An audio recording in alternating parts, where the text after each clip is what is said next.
Hey everybody, welcome back to the JAMAcast podcast. We're fuck's sakes. Do you want to try again? Yeah, okay, hold on. No, Okay. no. But the bloopers are the best part. Yeah, this is the true. best part. Okay, 3, 2, 1. Hello everybody, welcome back to the JAMAcast podcast. We haven't done this in Okay, a while. No, this is fine, this is fine. 3, 2, 1. Welcome everybody to the JAMAcast podcast. Today we're your hosts. Only today? Yes, only today. Next week it'll be someone different. Oh, shit. Who are you replacing me with? It has to be a J name. Jeanette McCurdy. Let's go. Okay, sure. Jamie. No. I mean, he was Jonah on, like, Hill. one of the first episodes of the podcast. James, comma, LeBron. Stop. Thank you. Anyways, with your hosts, Josh, Hi. Adam, Morgan, and Associates. yes, Wait, associates. does As that in mean... the dog. Does that mean when I finish, like... Because... Okay, so, happy Pride Month, first of all. I'm not happy. I'm straight. That's fair. That's also fair.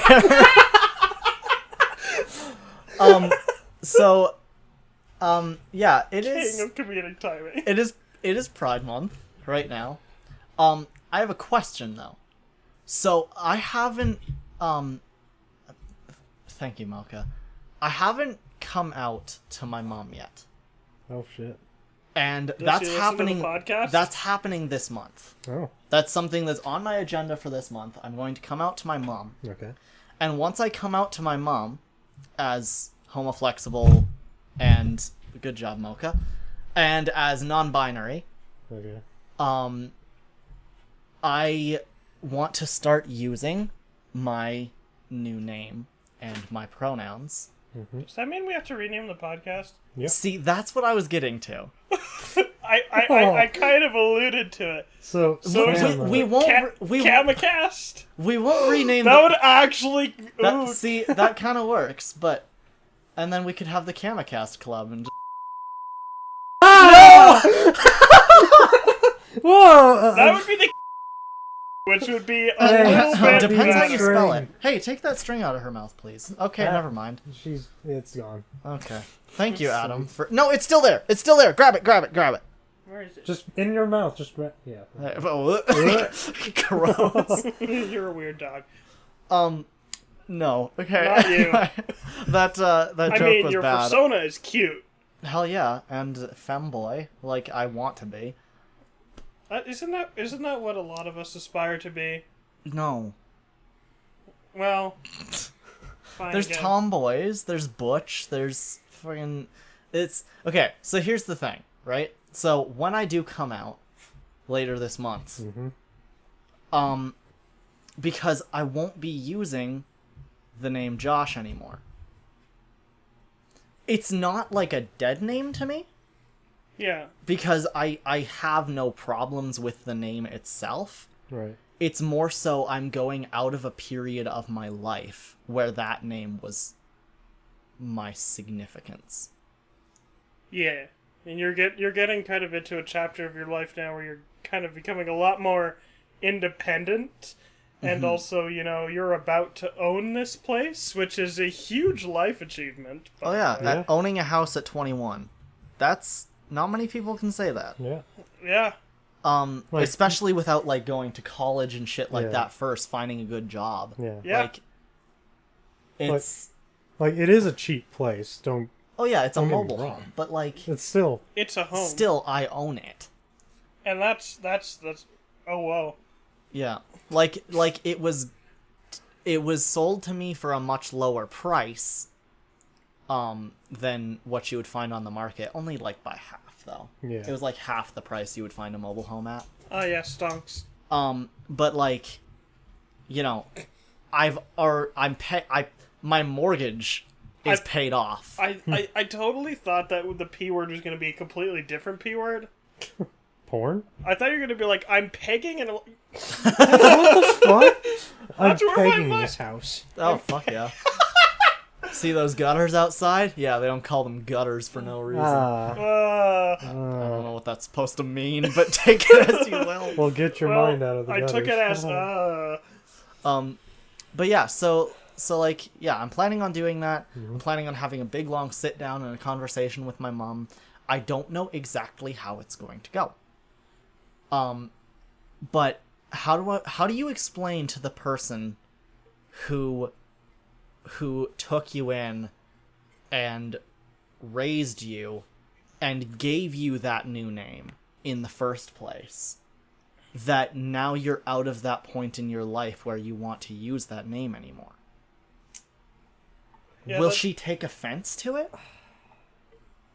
I mean, Or will she understand? I Or- think that would be something that's kind of like both. Like, Yeah. I understand you're your own person, but Yeah. I've raised you for who knows how, well, who knows how long. 21 years. we know exactly how Yeah. long. Yeah. At least 2 years. But like when I was So, yeah. born, Yeah. my birth parents named me Curtis. Ugh. That was my name back then, and it didn't really have any meaning. Yeah. Then when I was- you don't feel like a Curtis. No, and not any at all. Curtis that It's I've still known my in my middle life name. has been a huge dick, and you're only a small dick. Actually, it's above average. But like so Curtis is still my middle name, Stop right? eating a sock. I'll do what I want, Morgan. Fuck off. Curtis is my middle name, because, you know, it signifies something that happened in my life. Yeah. Before that, I only had one middle name. Now I have two. I don't know if I would put Josh as another middle name, because that would be 3, and then I'm just racking up names like it's a fucking belt. So I mean, aren't there people that have like first name, then like 3 initial middle names and the it's last it's name? like a It's first like based name, on their then relatives or stuff like like that. you got a first name, then you have a paragraph, and then the last. Yeah, French people. Yeah, French people. Philippe Jean de Bloch, Quebecois. Why is that what you thought? Oh no, it's topical. Yeah, Sure. yeah. Not right now. How is that topical? Because Jagmeet Singh called a Bloc member racist for good reason. Well, yeah, they're French. We're keeping that in. We're keeping that in. We're Fuck keeping it. that in. I'm I've been not hacked wrong. by French people too many times to not keep that in. It's true. It is true. Anyways, continue. please. Okay, but yeah, so there's that. And then it's like, I don't... So when I was born, it was either the option of, hey, Mom, you're either adopting this child or we're getting an abortion. And Wait, you were born at that point? no, I wasn't born at this point. It was before I was born. I was like, what the fuck? Yeah, they were planning on murdering me at a month old. No, Yeah, that would be fucked up. Yeah. but no. So just over the bridge into the river. He'll learn to swim or he'll drown. Natural selection. All right. And you're saying this about yourself. Yes, that's why I'm saying. Learn to it. swim, If it was asshole. about anyone else, I wouldn't say this. Yeah, like, I mean, isn't that how swimming lessons work? Well, have fun. Pretty much. Yeah, actually, I mean, it's just that's like, just- well, if you don't float, you'll learn to. That's just going into the adult world. It's just, have fun. It You sucks. don't have fun. It's not fun. Yeah, I Swimming, know. you eventually like- have fun, but your muscles ache. Yeah, there's like 2 things that are Adult fun. life is the same. Oh my god. Ooh. You eventually learn to do it, but your muscles really hurt. Wow, that's... Huh. Well, we I- just discovered I don't like that. that's a good metaphor in a really bad way. Yeah. I mean, hey, in order for your muscles to get stronger, you literally have to rip them apart.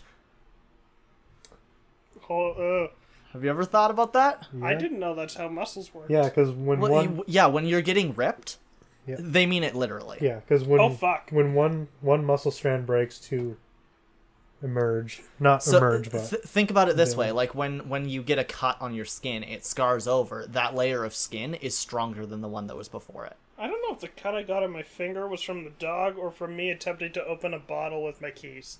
Probably both, knowing you're dumbass. Anyways. yeah. Okay, back on topic. Yeah. Okay, so I'm planning on switching to the name Caden. Okay. Yeah. Then Because it's a gender-neutral name. I'm coming out as non-binary. It's a name that means something to me. More so because it's a name that I kind of connected with when I was naming a character that I based specifically on myself. Your persona? Yeah. And I made this character based 100% off of what I wished that I could eventually be when I found myself. And now that I'm at a point in my life where I feel like I'm closer than ever to actually finding out who I am. And I'm at a point in my life where I can make that happen. That's why I want that to be my name. And people are like, good. Our dog is chasing her tail and it's adorable. But some people will be like, "Oh, you're just naming yourself after your persona. That's kind of weird, or whatever." Or like, that's just kinning. I But think that's cute. it's more than kinning to me. It's like I made that character to be who I wanted to be, and now I can be that. I can see why people would think that's strange, but it's just a normal name, unlike If fucking Periwinkle. Or socks. Socks. Yeah, socks. Like people non-binary Socks is a people. cute name Socks also. is so cute. Well, fucking, I know people with all sorts of names. I have a friend named Duck. Like, come on. The Walking Dead. Just accept people Yeah. for what they want to be called or who they want to be. Yeah. Okay, people will grow up using the internet and stuff like that and learn to call people like fucking Pussy Slayer 67, but they can't call a person Or Jonathan Higgins. They can't call a person a name or a pronoun that they want to be called because it feels more like them. Yeah. The whole idea of that is ridiculous to me. Yeah. Like, we're in like actual podcast mode now, by the way. This is no longer a comedy podcast. Not yet. It's like Not it's yet. like serious but interjecting comedy to get through the rough bits. Yeah. Yeah, exactly. And the dog thumps in the background too. We'll use noise reduction and Audacity. It's fine. This is where I wish we had a carpeted room. Yeah. Just get one. Thump, thump, thump, thump, thump, thump, thump, thump, thump. Mom, can you hear my bones? Thump, thump, thump, thump. Usually, you have very loud bones. I do. Yes. Let's go back to the other conversation. But yeah, so I don't know how my mom's gonna take that. Like, I feel like she's gonna be like half offended and half understand it. But then she won't understand the name. She won't understand why. Stuff like that. Yeah. And I feel like it's going to be a situation where the conversation's mostly going to revolve around me having the attitude of, well, I don't expect you to understand it, but I want you to respect it. Yeah. And like, I know when I like came out to my dad as bi, which I did in the most shitty way, by the way. I just kind of interjected it into a conversation that someone might move in with me, and then he was like, Oh. because, you know, he doesn't like that person. Yeah. And I was like, eventually he did come around, and I understood his reasonings for not wanting me to be bi in the first place. Oh, yeah. Well, Because legit, it's still not easy to be, like, anything but straight, especially in Alberta. anybody in the LGBT community will be T. not slandered. QIA+. Yes. They won't be, like, not slandered, but they'll definitely have, like, a rougher time with people understanding them. Because everybody likes to throw around labels of what people in the LGBT community are. And I hate labels so much. Besides, like, bisexual, because that's a label. Yeah. It's like, as soon as somebody hears a label that has to do with a relationship, a whole slew of things just get automatically assumed. Your dog. She's really going off on her tail right now. It's great. Whatever, it's keeping her distracted. Yeah. Yep, I respect it. Yeah, it's like once you get like a label attached to you or to your relationship, people automatically assume a whole slew of things, especially the straights. They're just Don't like, look at me. just like, oh, you have a label, that's cool. I can print those off too with this $25 label printer I got at Michael's. And it's like, well, no, it's not that simple. Goes to Michael's for a label printer. I would, because they're cheaper at Michael's than they are most places. Why don't you go to Staples? Because Staples, they'll cost like $50. Eh. The Michael's ones, you can get the fucking Cricket brand ones. They make stickers too. The Sizzix and the Cuddlebug and those are all great. I love scrapbooking. I guess I am gay. Duh. Wait, what? You are? Shit. Yeah, that's right. You moved in with a gay person. Oh, now God. You're gay too. Oh God, it's on me. I'm surprised it hasn't rubbed off on you a little bit. Well, actually, I'm not. Well, no, I haven't rubbed off on him at all yet. That's illegal. Yeah, Yeah. there would kind of be some sort of law being broken. A couple. Yeah. More than one. I imagine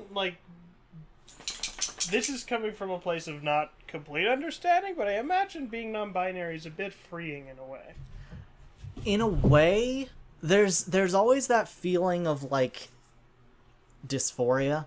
Yeah, I've heard a lot about gender dysphoria recently, and I'm just like trying to understand exactly what that kind of means. Well, I'm not... Okay, so my whole life, looking back on it, I thought I was straight up until high school. We all did. I thought I was. I mean, but then I still looked have. back at it, and I realized how many boys I had crushes on compared to girls. And I'm like, okay, it was there all along, wasn't it? True. The moment I found Ruby Gloom on television, and I saw Skullboy, I was just like, oh. And the one straight relationship I actually had didn't turn out well because I'm just an idiot. Okay, well, but job. you were also, like, what, 13? I was in grade, 4 or 5, maybe. Oh, that doesn't count. That does not count. That's far That's from not a counting. relationship. That's just friends. You're learning, but that's not a relationship. Yeah. I also had relationships back when I was that young I mean, I've had 2 relationships at this point, that were, like, adult Real? relationships. Yeah. and they were both with men. Haha. I've had one. With God, men? No. Yeah. No. I am straight man, conservative. The Trump. Wait. What? No, kidding. That was a joke. Yeah, it was Joke, a joke. Jesus Christ, It's okay. We're fine. Morgan's not a Nazi. Not yet. Not Nah. yet. Okay, anyway, that joke was bad. Yeah. I feel bad. Anyway, Everything's bad. if I remember. Everything's racist. Everything's sexist.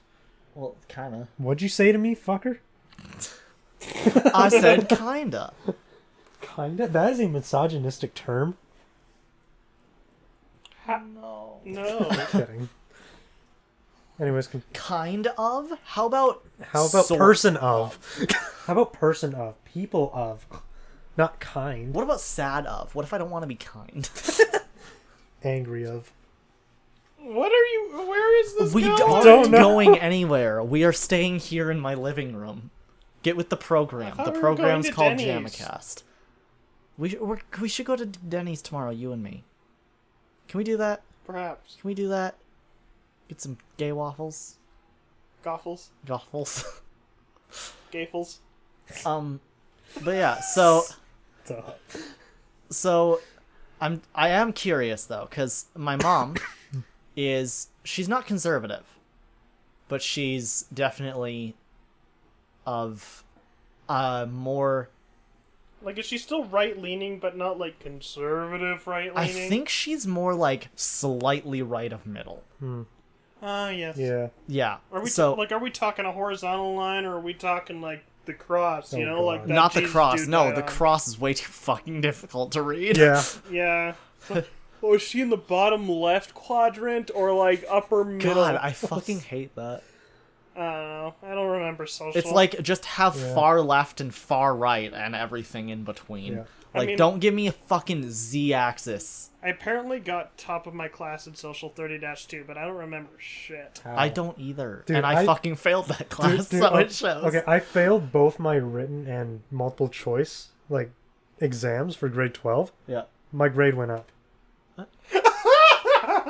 Dude, I was at a 50, it went up to a 56, and I Huh. failed both. Maybe they found one of your old pop quizzes they Oh, yeah, misplaced. totally. Anyways, Yeah. Yeah, so like she's more of a again, not conservative, but she's a bit more right.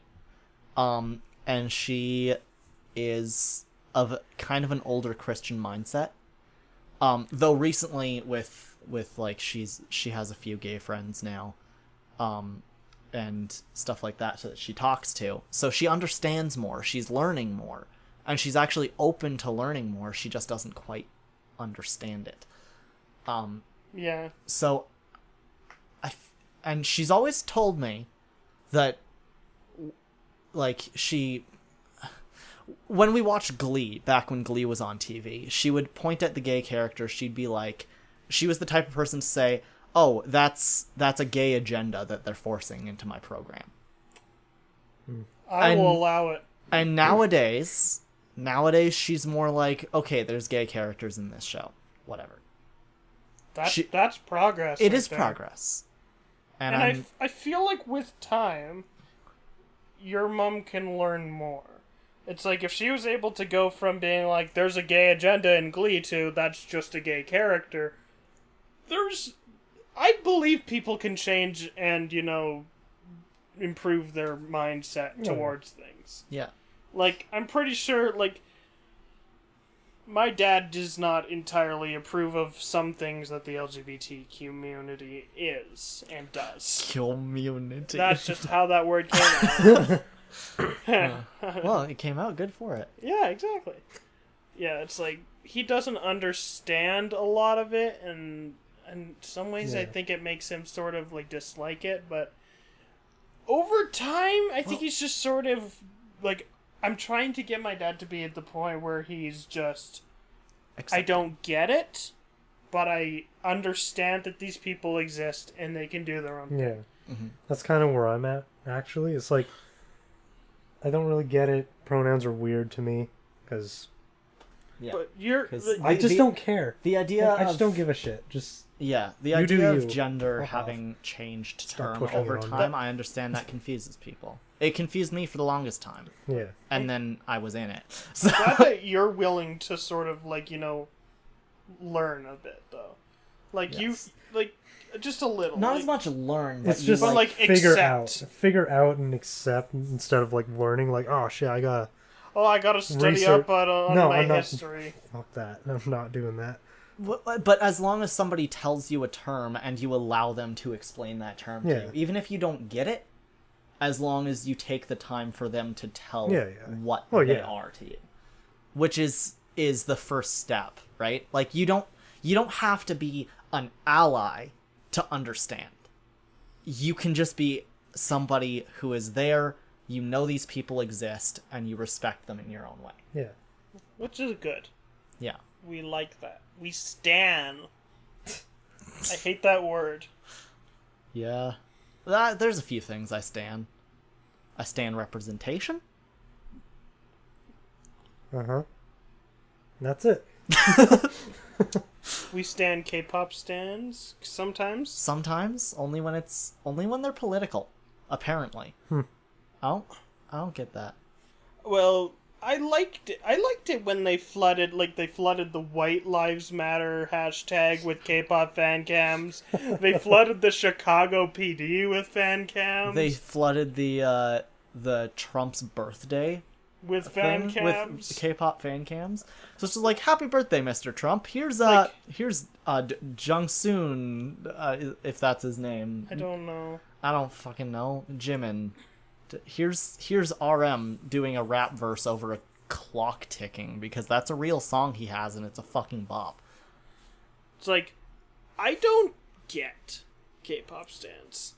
I don't get why they're so militarized in a way. Well, they're called ARMY. Just call it what it is. A cult. Fair. Yeah. Yeah. It's the most modern well, okay. version of a cult that you can escape. Well, no, but you saying cult actually is kind of interesting, because Christian. rounding that back to the fact that they are called idols.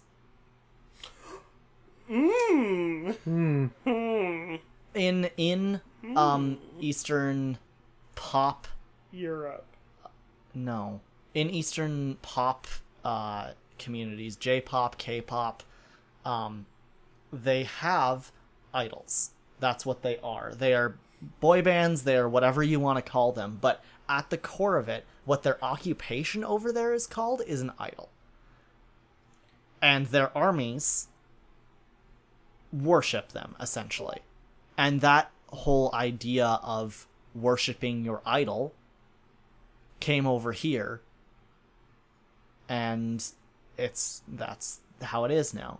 Though I do understand why, because trends from other countries always bleed over into every other country eventually. Usually. Yeah. So it makes sense that it came over here. It was just kind of like weird when it did, because nobody got it. Nobody understood what idols were. They were just like, no, this is a guy. So it is a cult. I still wouldn't call it a cult, but it can be, I think it can be cult-like, yes. So like a cult. No. But not a cult. Because it's cult-like. because where they are called idols, but they are just pop stars.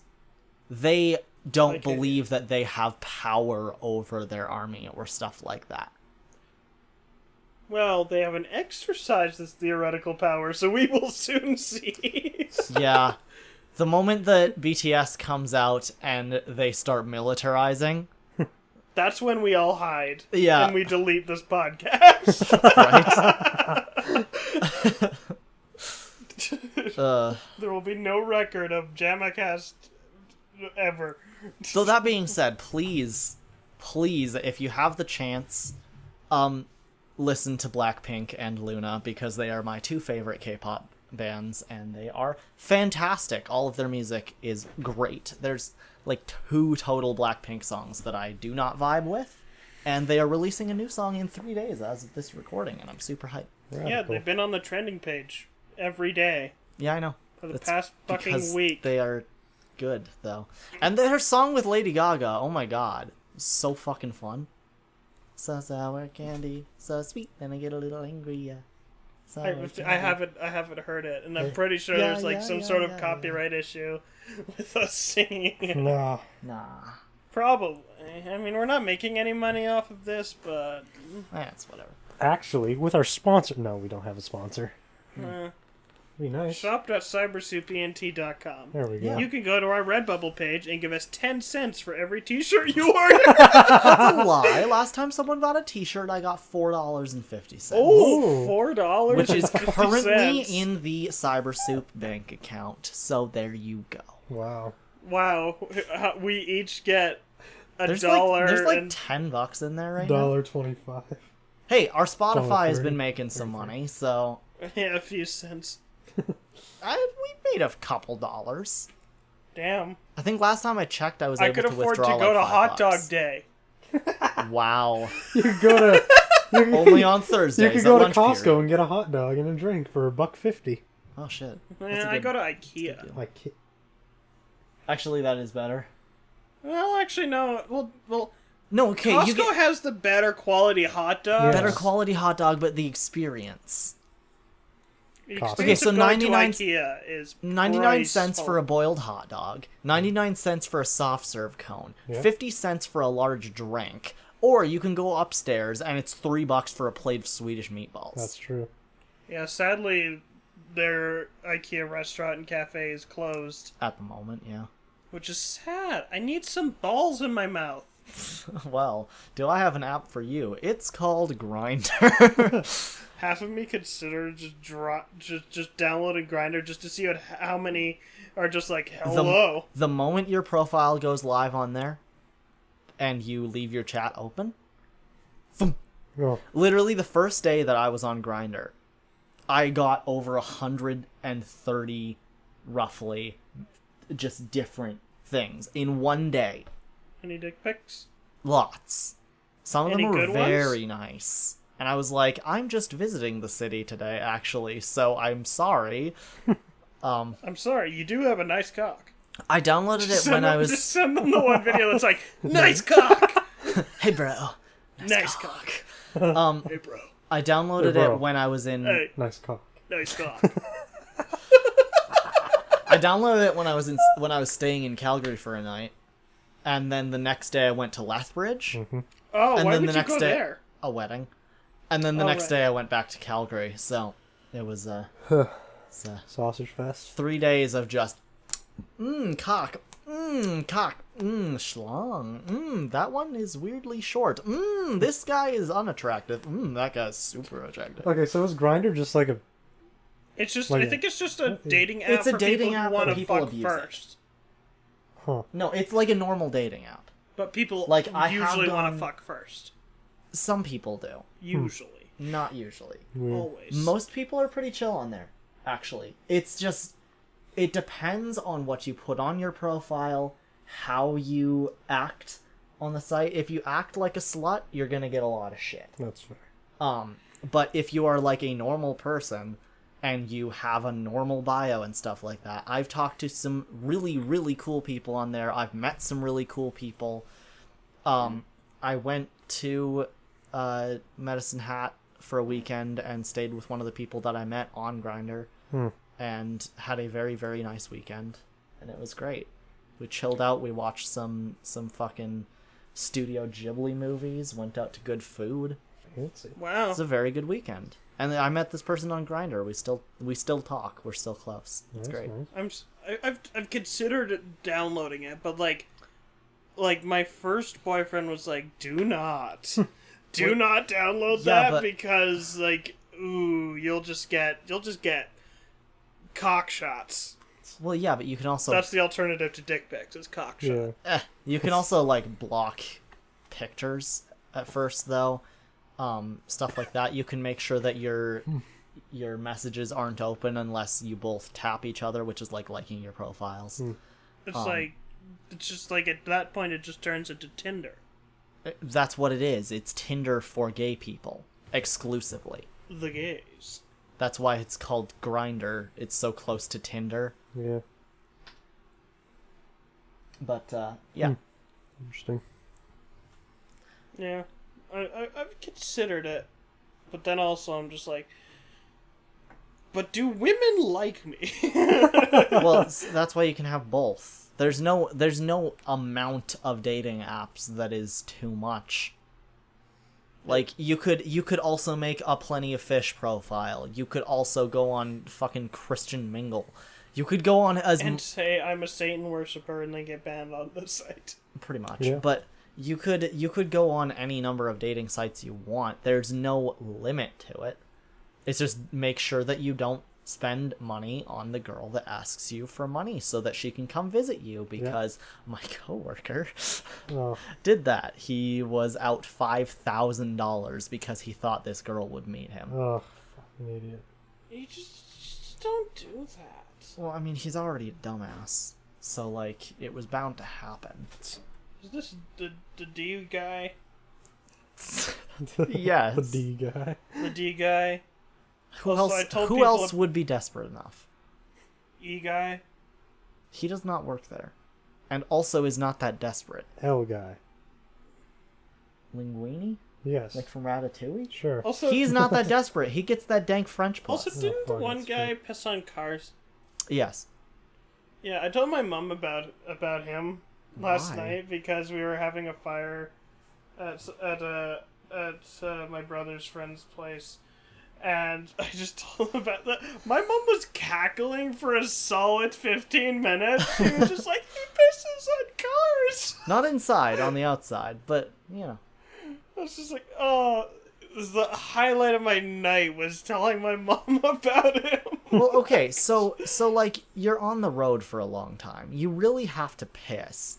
Are you going to pull over and walk to the nearest tree to piss?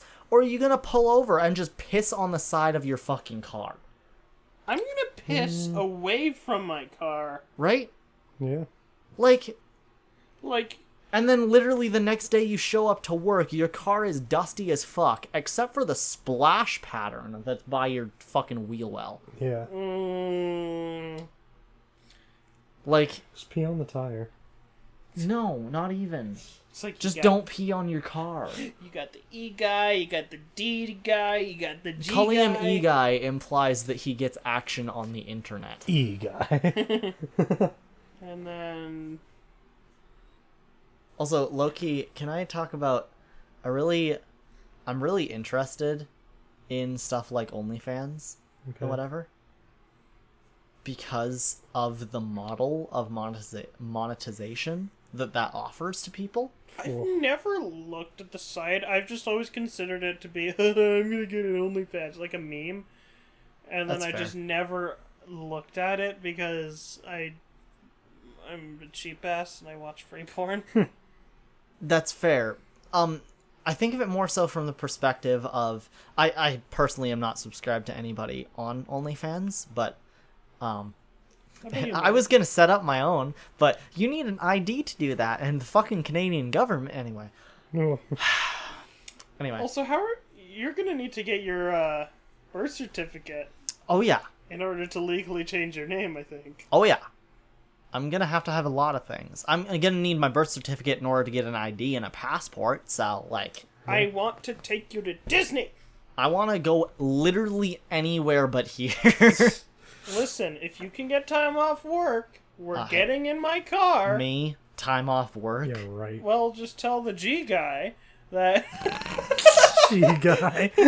just tell him, I'm leaving. See you in a week. And then we go to Vancouver. That will not happen. Well, in my You know that dreams, will I not happen because I respect the G guy too much. You know how much I respect the G man. G money, G dog, if you will. G-mod.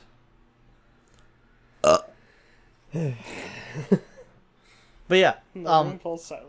so I consider OnlyFans to be like more of a, if you followed this person for a while for their free stuff, whatever they do, and you want to continue supporting them, you don't even have to look at the porn on it, but you get access to it. It's the same thing as a Patreon, except Do for you porn. have to upload porn?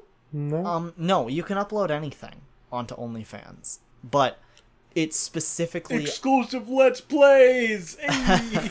it specifically is set out with the idea that if you're going to do sex work, this is a safe and reliable platform in which to do so, because a lot of people will go to like Pornhub or whatever, or people will go to Patreon and stuff like that, but OnlyFans is specifically designed so that people who are working in the porn industry can work with it, right? Like they can actually have a reliable platform to do so. And the monetization on there, Jesus, I can't say that word. The monetary values of that platform are just reliable. It's like if you pay $5 for a subscription, they get $5 for a subscription. Yeah. You know? My question is, how do they make money then if it's sort of a direct to the person kind of deal? Well, it's not direct, obviously, because you're paying through OnlyFans. There's like a little bit of a tax on it or whatever that goes to OnlyFans, Yeah. so that they can keep their platform up and running.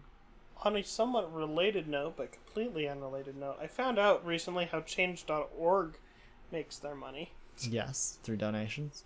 Yeah, it's like you're not donating to get it on an agenda. You're just paying to keep Change.org alive. Yes, and also your donations to, like, your donations on everything put extra signatures on the petition as well. Is that what happens? Yeah. So if you pay, I think it's like you get an extra signature for like every $2.50 or for every $5 that you donate or some shit like that. Yeah, I've just been seeing a lot of people that are like, hey, if you can, like, avoid donating to Change.org, good. Because, Yeah. like, there's so many petitions on there right now that are gaining traction, and they're like, if you could put that money towards other things, Put your money good. towards the cause rather than towards the petition. Yeah. The petition will be seen more, and that's good, but also the cause itself will be seen more if you actually put money towards it. Exactly. Yeah, I've donated to a few of the Black Lives Matter charities that are going on right now. Usually through like Twitch streams and stuff like that. It's like, oh, my favorite streamer is currently doing a charity stream for this, so like I'll do that while I'm here, stuff like that. Yeah. It's an interesting world we live in right now. Oh yeah. What do you mean? What is happening? Oh, it's just my sister. We were originally going to go to the lake today, but then we were just like, the weather's bad, so we're not going to. And then she's like, well, what about tomorrow? I'm like, I'm not going tomorrow. I'm not going this weekend at all. Good talk. Yeah. Yeah. There's a lot of interesting things going on this month. Yeah. I hate to say the word interesting, because that implies that it's like, God fucking damn it, I keep bumping my desk. Interesting implies that it's like good things happening. Which there are some good things, yes, for sure.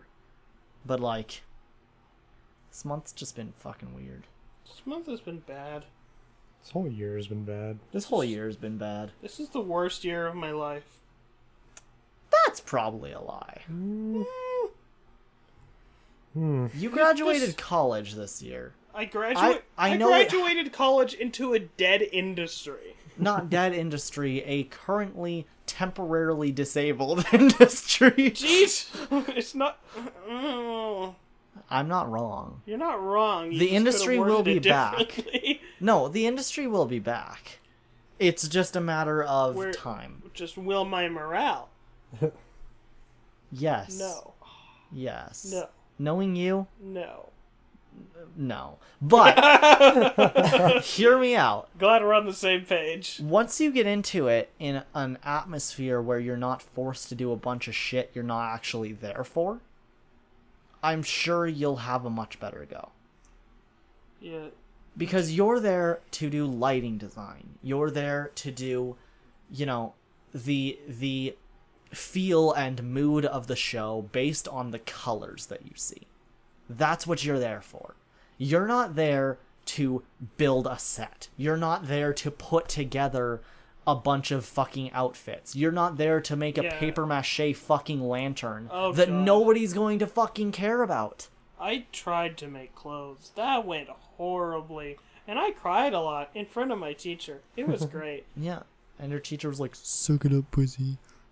She was pretty good. She was just like, I'm gonna grade you like everyone else, but I'm going to help you. Yeah. But yeah, like- it's you are when you are in school for this, you are forced to do so much more than what you're actually going to do. Hell, a fucking graphic design course is going to teach you photography and aperture and lighting aspects and shit like that. You are there for graphic design. You're not there to learn how to do everything that, you know, a fucking multimedia entrepreneur would do. You're there to design logos for people that need logos. You are there to, you know, design a billboard for a company. You're not there to take the photo for the billboard. Yeah. It's right now is an interesting time for me because I'm living off of government money in my house by myself. I wake up and I'm like, I'm just going to confine myself in this bed until 4 p.m. when I finally will get up and maybe, just maybe, I'll eat a muffin. Well, I mean, you did get 2 things of muffins, so... Yeah, I just left them at my dad's house. I was like, yeah, I'm good. Oh. And instead, I went and got blueberry muffins. Oh, I'm so One proud. package of 6. Okay. That's And enough for a man to eat. Yeah. Yeah. A reasonable amount of blueberry muffins. Like, holy shit. I hate this year. Yeah. It's like, Yeah.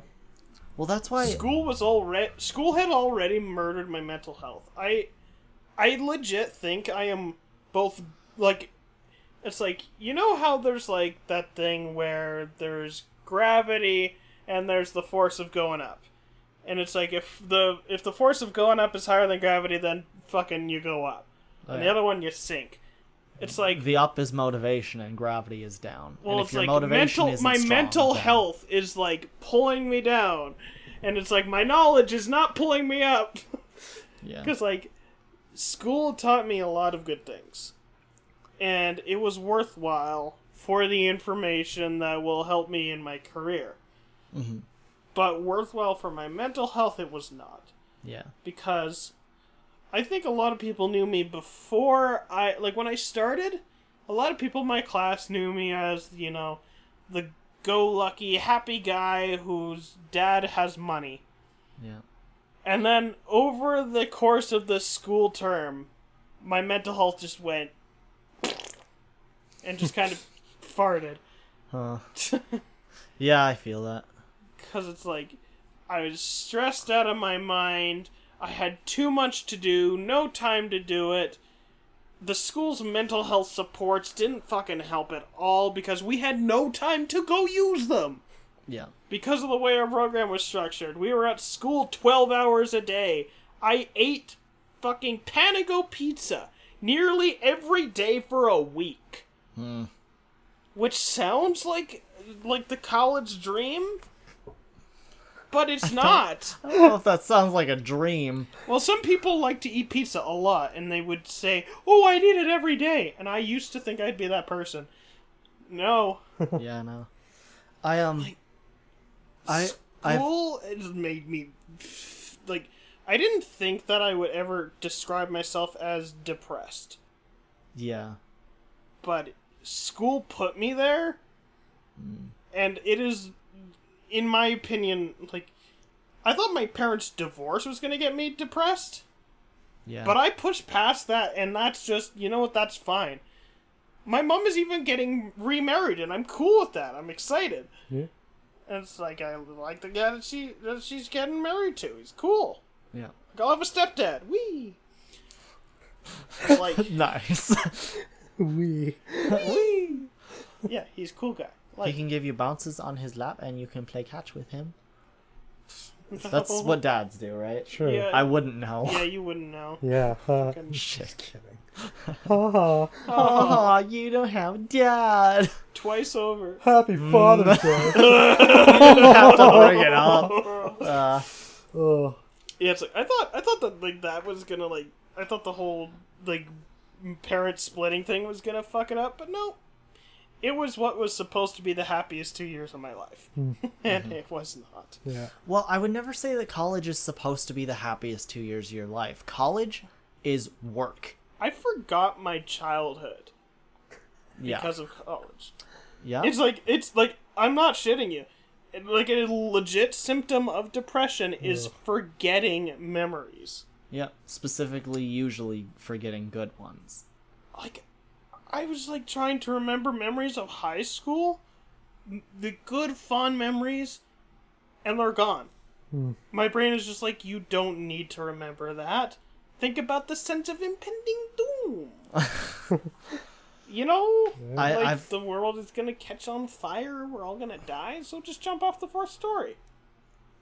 That was my brain. That's been my brain for like the past 4 months. I've always been of the mindset that college these days, maybe like years ago, yeah, sure, college is still a thing that many people needed.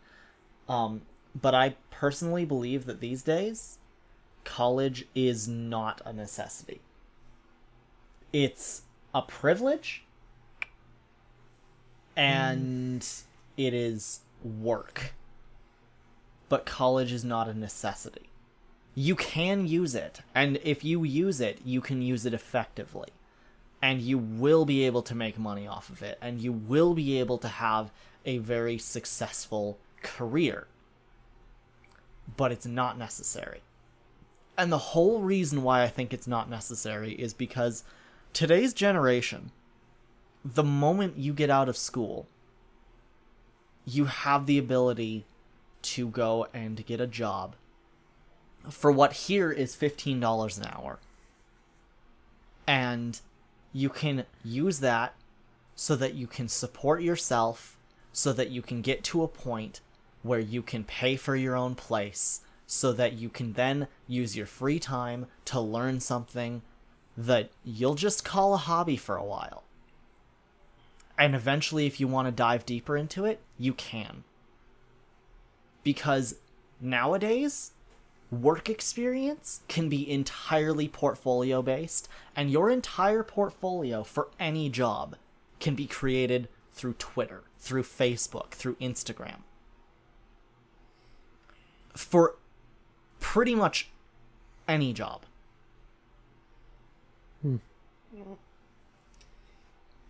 And I 100% believe that. Yeah. For acting credit, for voice acting, for graphic design, for artistry, for even lighting and stuff like that. DJs and musicians and pretty much any job that you can think of. The only ones that you need to go to school for, I believe, are trades. Well, like in my line of work that I hope to go into, having a diploma or having graduated from university is nearly a necessity in every job. But here's the Because thing. you can't entirely learn theater through just experience, so to say. But the reason why you need a diploma is because it's a piece of paper with your name on it, saying that yes, you did the thing. But if you apply for jobs doing lighting, doing acting, doing set design at local theaters, local smaller theaters, and you have that in your portfolio with a way to show it off, how is that any different? Well, one of them is where you understand the theory. Yeah, and you can learn the theory with your phone and Google. Yeah, 100%. Like I said, any My job... brain doesn't quite work like that. But your brain doesn't work like that because you haven't made it work like that. I don't think it's that easy. Well, it depends. Because a lot of people will say that you need to go to school in order to learn how to do programming. You need to go to school in order to learn how to do fucking music or acting or anything. You don't. You absolutely 100% do not. 90%. No. There's things that you don't learn through, like not going to school. There's also those same things that you can learn through experience. Like, I can't exactly speak for the acting side, but I know it's like, I went into school being like, oh, this will be easy. I'll go into lighting class and I already know what that is. That's a spotlight. That's not all it is. Well, yeah, but that's because you just didn't learn that by yourself. the things you didn't know, you had the ability to learn by yourself. I believe that. I don't think you... it makes it sound like I'm saying that you, like, wasted your time or something like that. I'm not saying that. I'm not saying that at all. Well, probably. Well, no. Because you did learn it, and you learned it in an effective way. By crying every day. Yeah, but you learned. So, but what I'm saying is that... Was it all worth it? You can do pretty much the majority of jobs, again, besides trades, just through experience. Also doctors. Yeah, well, that's a trade, I think. No. Wouldn't doctors count as a trade? Medical? Not. You can't trade doctors. Well, you can, it's just illegal.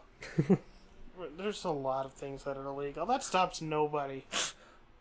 Yeah, no, I think being a doctor definitely. I was always counting that in with trades. Don't. Things that are essential for living, I kind of group all of them in.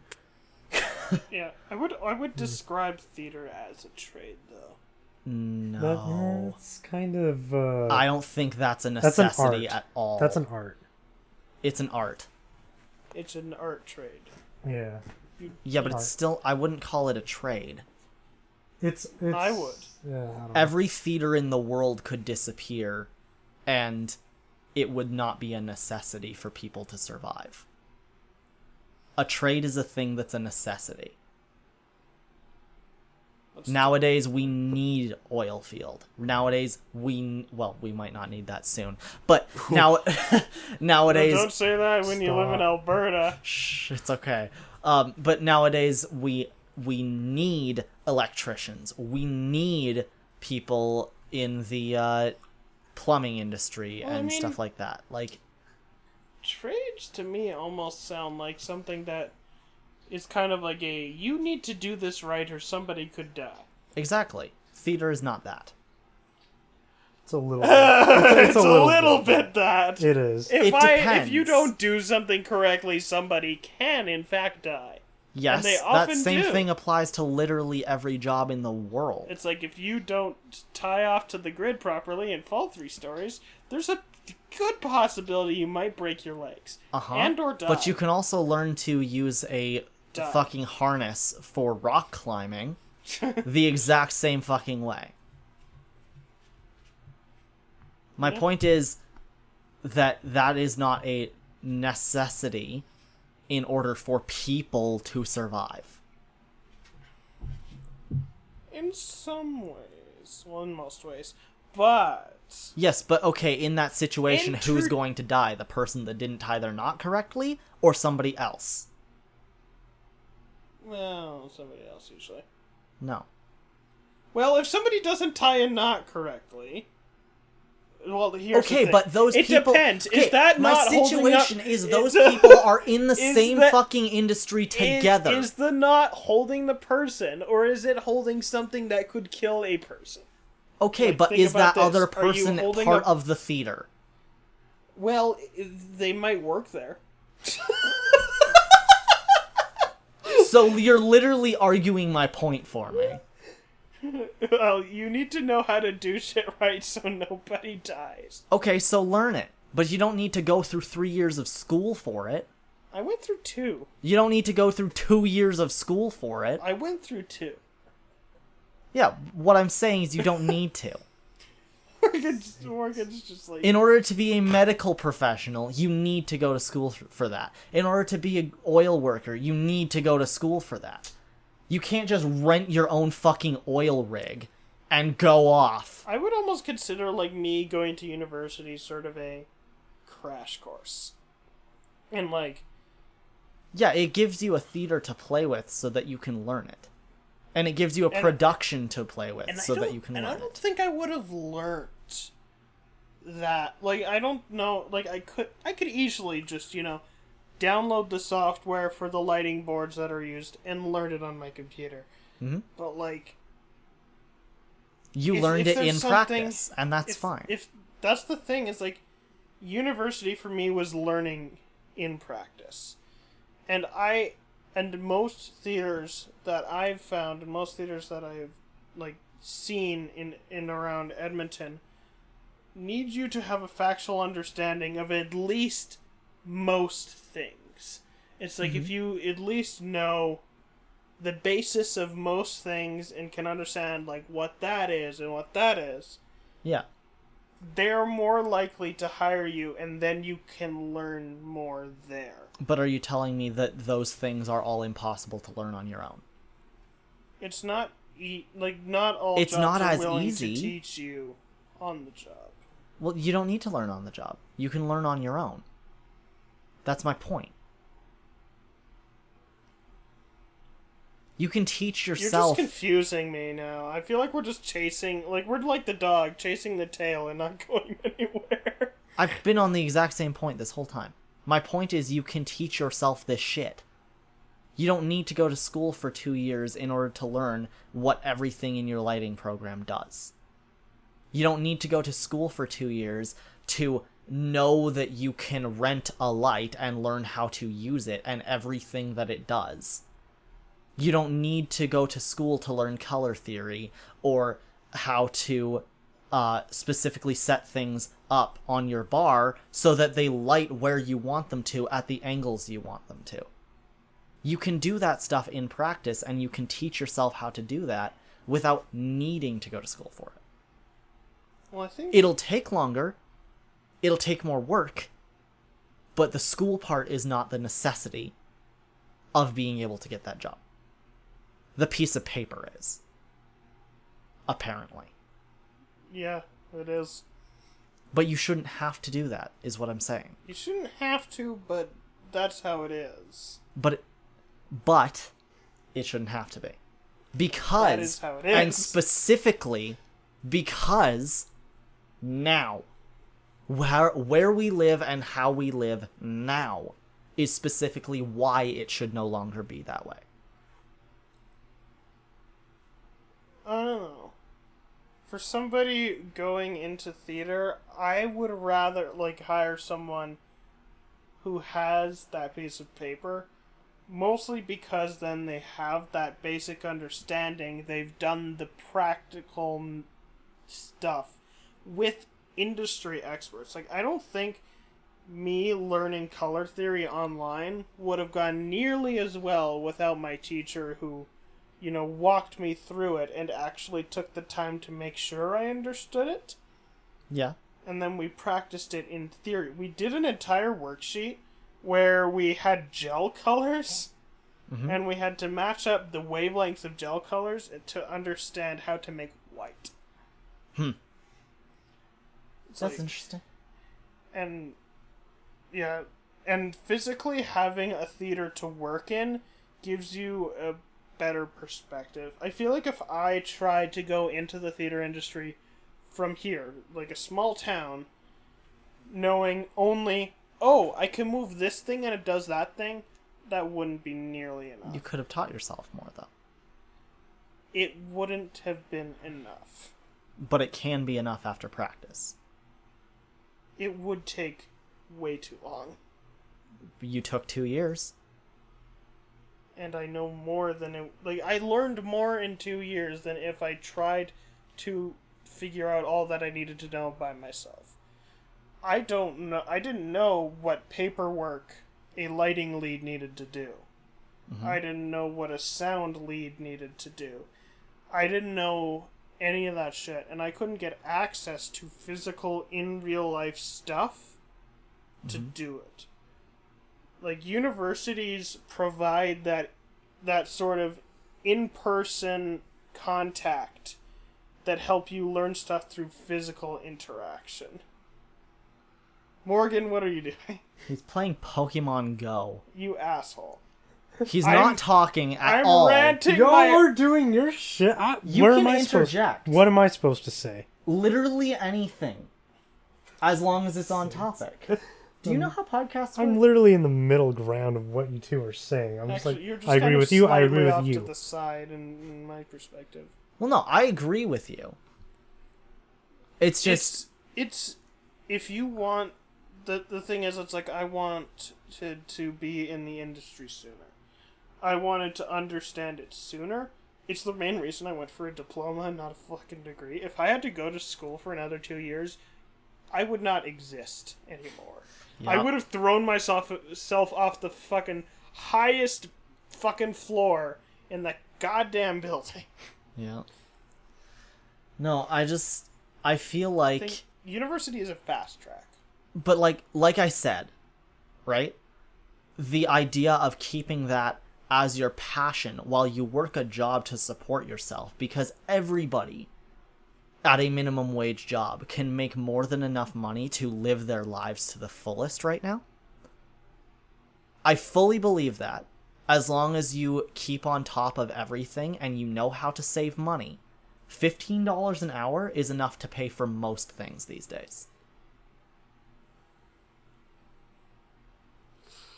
Morgan, do you care to interject? You're making that face that says you want to say something. I guess it depends where you live. If Well, you're in yeah. if you're in BC, that's different. Yeah, if you're in Vancouver, If you're in BC, you're cardboard fucked. boxes are pretty easy to come by these days. Yeah, pretty much. No, even that's too expensive. Okay, Bro, specifically you know the price of cardboard? Nintendo Labo is expensive. Okay, specifically here though, in Alberta. It sucks. No. In Alberta, I mean, you can rent Pretty bad. you can rent a 2-bedroom apartment for $700. 600. Okay, you can rent it for $600, proving my point even easier. Is You can that rent it- before utilities? Yeah, before utilities. I mean, some... Okay, so including utilities, add another $600. That's $1,200 a month. Okay, so you work a part-time job, 40 hours, right? At $15 an hour. Ooh, that is not I part thought time. 40 hours was full-time. Yeah, that's full time. Get your facts. 40 hours in a pay period, 2 weeks. Isn't that full-time? No. You cannot live off that. Yes, you can. And I will tell you exactly why you can, okay? So here's the thing. We've come up to $1,200, right? That's your monthly expenses for living in your apartment. Okay, so, Oh, here we boy. go. Oh boy. Out Here we comes go. the calculator. $15 an hour Uh-huh. times Uh-huh. 40. Yep. That's $600. You make $1,200 a month, Mhm. right? Your utilities will never be exactly standard. We standard. Okay, so you have Okay. enough to pay for your apartment immediately right there. Yeah. It's a 2-bedroom apartment. You get a roommate. Okay. If you're lucky enough to work full-time, you make not $1,200 a month, you make $2,400 a month. I wish. I wish. Most people work part-time right now, those that are working. Uh,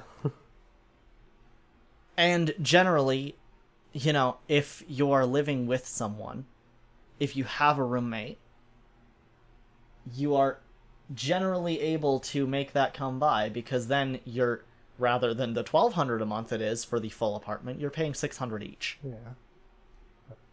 But if you want to live by yourself, then If you want to live by Then yourself, then then you you get a just 1-bedroom cry. place, and you pay smaller on your rent and utilities. That's physically how that works. pay smaller. As in not 600, closer to 400. Have you ever seen an apartment for $400? A 1-bedroom apartment? Fuck yes, I have. Where? Where? Literally here in town. Oh, I've that's seen this some in town! Yeah, but Calgary. this is This is a shithole. I don't We care. li- It's still a 1-bedroom apartment, you clipping mic motherfucker.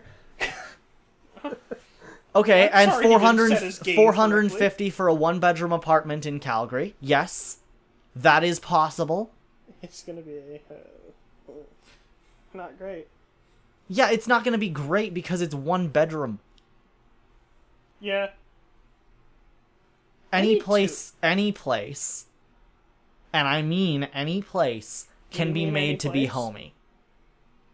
Homie. Some homie. No, but are you going to tell me I'm wrong about that? Are you gonna look at me and tell me I'm wrong? Am I wrong? She wore a hat, came down in a bubble, Doug. No, but I'm right. Well, if you want to live here, This place costs way more than $450. I'm saying the town specifically, Yeah. not here. I could get a place for the amount that this costs me right now. Uh-huh. I could get a place like this for the same price in Calgary. Do it. Let's see. Oh, I'm not gonna Do it, move. pussy. I own this house.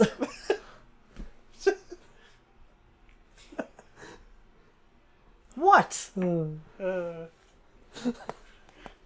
Okay. do it, pussy, but you won't.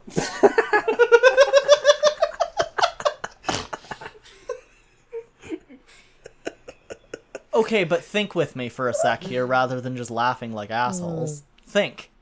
Right? I Yes. don't do that. I know. Think. I don't do...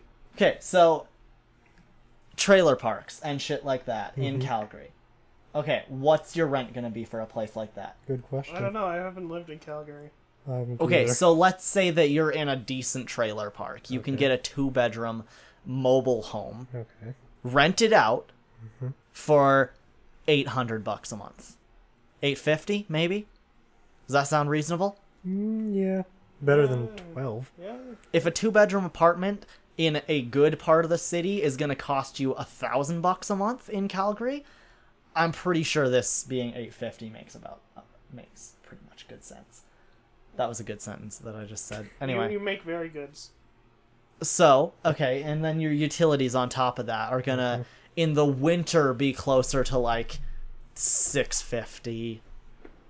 Every other time of the year, $550-ish. Sound about right? Not including internet. Go for a cheaper internet option. Okay, so you're paying another $70 a month. Well, I pay Cheaper. 50. Well, that's because you are in God's own apartment. I wouldn't say that. We just switched fucking... Fiber? No, building management. Oh, Yeah. weird. Okay, The so old building management sucked. Dealing with condo boards sucks.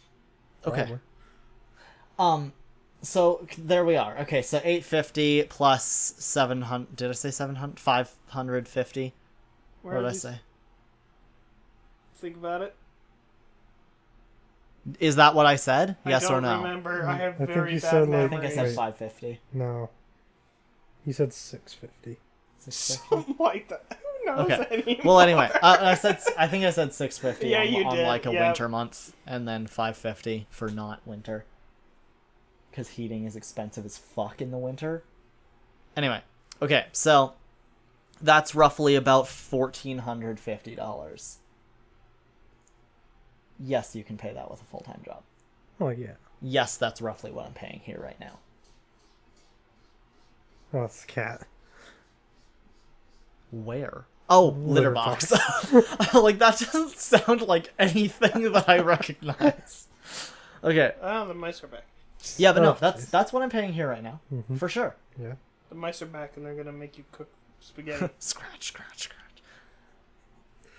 Yeah, absolutely. I could do that. Yeah. You would let them make you cook spaghetti? I would cook spaghetti for mice any day, as long as they're like Remy from Ratatouille. That mouse sounded that big. Anyway. So, yes, my point, however, not proven, because I'm not moving out of here anytime soon. Those numbers are pretty reasonable. Yeah, but then there's also whether you live in the city right now with your parents, say, right? Well, You I'm not move gonna out? live with my parents. Well, okay, just shut the fuck up. Shut the fuck up. So, you live with your parents, right? You're like, hey, I'm gonna move out. It's like, okay, well, good luck with that. You also Your gotta... parents at you. Jesus Christ, Adam. You also gotta get, like, public transportation if you don't have your own vehicle. Mhm. So that's gonna be fucking expensive. Because, $80 for a month. I have paid for a bus pass before. Yeah. Yes. for a month? Yes, a month, $80. Huh. Anyways, continue. Where the fuck Yeah. have you bought a bus pass? I never bought a bus pass. Exactly. Why the Shut fuck would I buy a up. bus pass since I have my own car? Okay, continue. Go off. You fucking Nissan micro looking ass. I don't know what I'm going on about anymore. Okay, so yeah, just trying to, like, add you up, have to like- you have to buy other things. $75 Obviously, for a pass in Edmonton. Oh wait, that's youth. it's probably 97. there. You go. Oof. Still reasonable. It's, yeah. Still reasonable. I mean, Edmonton Transit. Yeah. Yeah. Any Just all transit just is stupid. Let's all so just grimace at the thought of Edmonton Transit for a solid 5 seconds. I don't want to think about it. Exactly. No one wants to, but Yeah, but if you're moving out and you don't have a car, obviously Well, you're then going to you're need fucked. transit before you moved even. You've already been used to transit at that point because your parents fucking aren't driving you everywhere. or you live in a good place near stuff. So I don't even Yeah. remember what's going on anymore. I don't either. Do What the neither fuck is of you going pay on? the fuck attention? Fuck no. We're doing a podcast. Keep it together, people. Sure. What? Anyway, I think this is just like me slowly having a mental breakdown about rent. This is you don't even have to pay rent. Shh, you're fine. Not yet. Eventually, once you Yeah. have a job. Yeah, and then it won't be too expensive. No, because you live in, like I said, you live in an affordable place. For monthly rent, that's going to be affordable. Yeah. Especially in your job field. Because I think, like, I pay... Well, I don't pay currently, but I'm going to use the words I pay because I live there. But I don't pay yet. I think with my condo fees, I get heat and water. Yeah. I Yeah, don't usually know. those are included in apartments. And then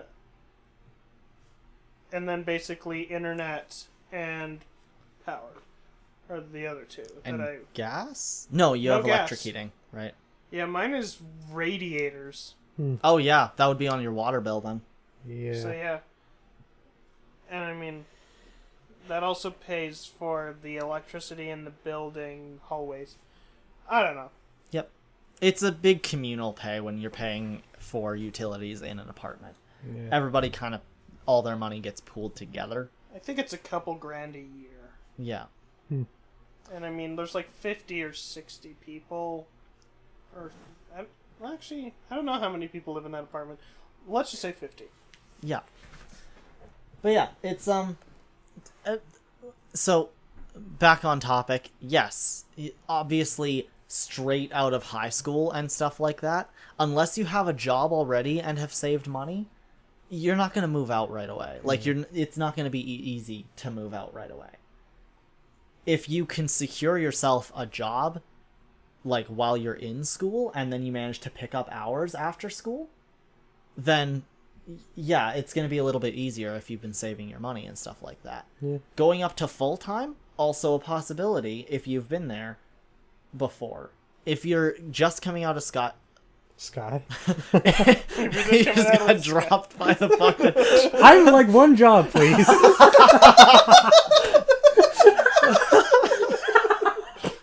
If you're just coming out of high school and you're just now looking for a job and you're just getting out of your parents' place, don't expect to get a like good apartment or be able to rent a home right away. Yeah. That's not going to happen right away. Don't be able don't Don't be able to do that. Just don't expect to be able to like get a mortgage or something like that or take out a personal loan right away. Yeah. It's not going to happen because you have to be able to build yourself. In my case, I got lucky because my mom sold this house to me. I still bought it for full house price. Well, half house price, but again, it's a mobile home and it needs repairs, so it would have been down in price anyway. If it had been sold on the market, it would have been like an extra $2,000. Also, mobile homes just really aren't that mobile. They are. They can Well, be moved by truck. Oh. That's Yeah, the point but- of a mobile home. Yeah. I mean, they are mobile by definition. But it costs a lot to move a mobile home. Well, yeah, but also I would consider mobile that's easy to be moved by Yeah. most. I should get a basement in this place. I thought you had one. I have a But it's- cellar. Couldn't you convert it into a basement? Yeah, a basement with standing room for me and my left toe. One of them. Yeah, usually. Where even is the cellar? There's a trapdoor in the front doorway. Yeah. You go down there, it's like dirt.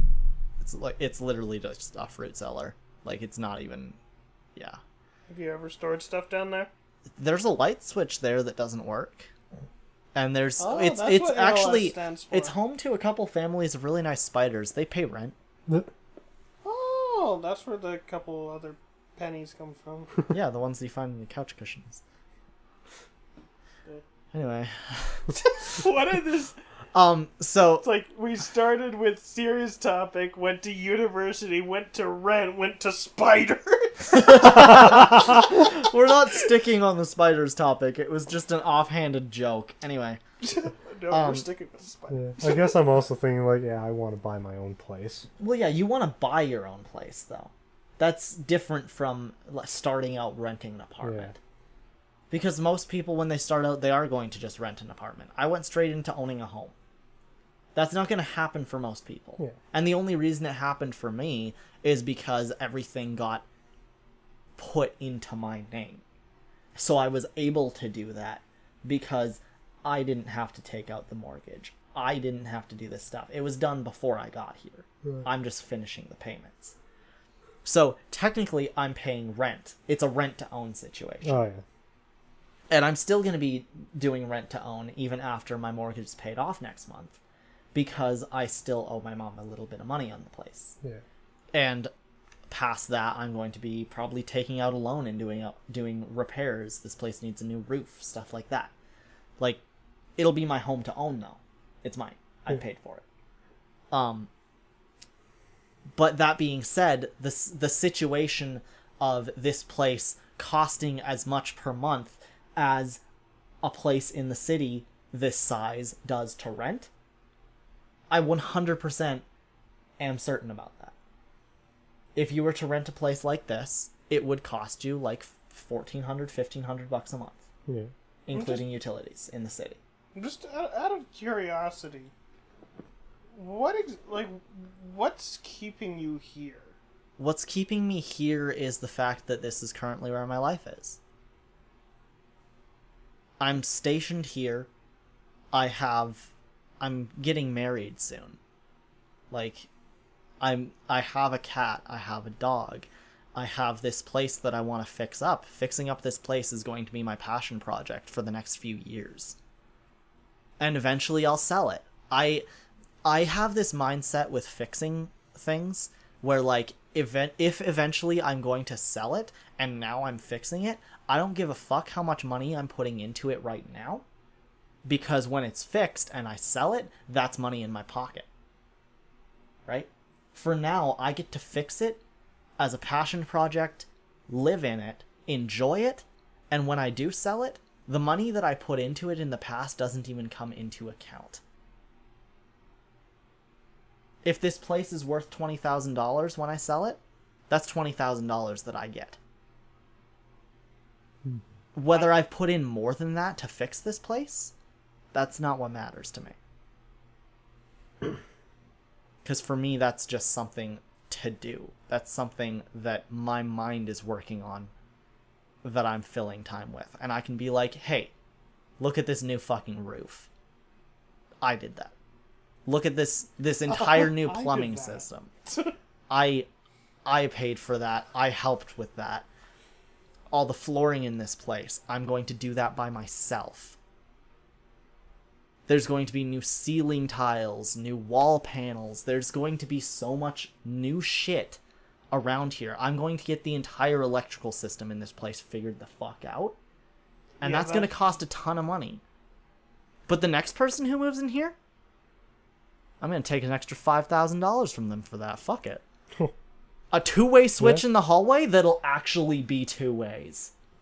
Wow. Yeah, that's a weird system you've got Yeah. now. It's like does not make like- For a sense. it's place like- built like 40 years ago, they didn't know what the fuck they Yeah. were doing. It's like right now it's like a 1.5 way. Yeah, Light if it's switch. off on the one side, My it's way off in general. or no way. My way, or isn't the highway? My way or the gravel road just east of here, eh, bud? I don't know what that was. I think it was like... Thank you, Mr. Newfie himself. Oh yeah, but just go at the gravel road east of here. You just gotta chooch her down the 150 there, bud. Don't forget to bring your 150. hockey stick just in case you gotta fire out of the money. paddle your car out of the ditch there, bud. Paddle it out of the ditch. Yeah, that dirt road there goes over top of the frozen river there, bud. You gotta make sure you don't fall in there. If you do, I'll just call me. Here's my number. I'll come over there with my skidoo. Skidoo. Pull you out with a couple of hockey pucks on a string there. Toss a Molson down for you while you're drowning. You can enjoy the cold one. Okay. Yeah, and for me right now, hopefully I'll be able to move out here in the next, Few months. hopefully maximum 6 months. Yeah. Because right now, half a year. And if not, cardboard box is looking mighty comfy for you. yeah, you shouldn't have broken those down.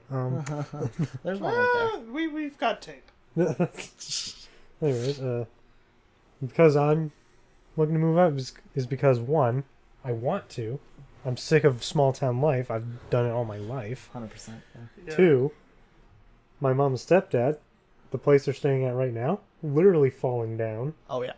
So they absolutely have to get out. Just like Joey when he was last in that place. There's a step down into their kitchen. Yeah. And Joey didn't notice the step even though he had gone over it dozens of times at that point because he walks back and forth. And then he took a step down, didn't realize there was a step. Boom! That was terrible. Yeah. Anyway. So yeah, they need to get out of there. They wanted to get out of there for a while. But the problem is they want to move to BC. Why would I don't they know want Why to? would you want to? I don't know. mean- Okay, well, I don't know if they want to, or just because they want to see their grandkids. More. Yeah, because Because I going get out it. to the islands Because all like, the time is because like what my mom told me is like, there's nothing here for me other than me. Yeah. And it's like I don't want to leave you. You're my child. It's like, Yeah. and I'm like, I get that, Mom, but you do you. yeah. Once I'm an adult. like I'm curious what's gonna happen when my sister goes off to university in BC. Like she's gonna go, like if she doesn't get reg, she'll live with my mom in Vancouver. But like, once my sister leaves, there's What's gonna here? what's gonna be here for my dad? Well, Yeah. Like there ain't many jobs around here. For But him. his social life here. Well, I feel like over here's the like my dad. I think the thing is, like me, like from living in a small town, everybody knows you, yeah. and that can get extremely tiring. I know for when my my future stepdad came back here with my mom for my sister's grad, it's like people recognized him. And Yeah. that's like there's people that he doesn't even fucking know. Yeah. And the great thing about going, for me at least, going to live in Edmonton, I could go there and be a nobody.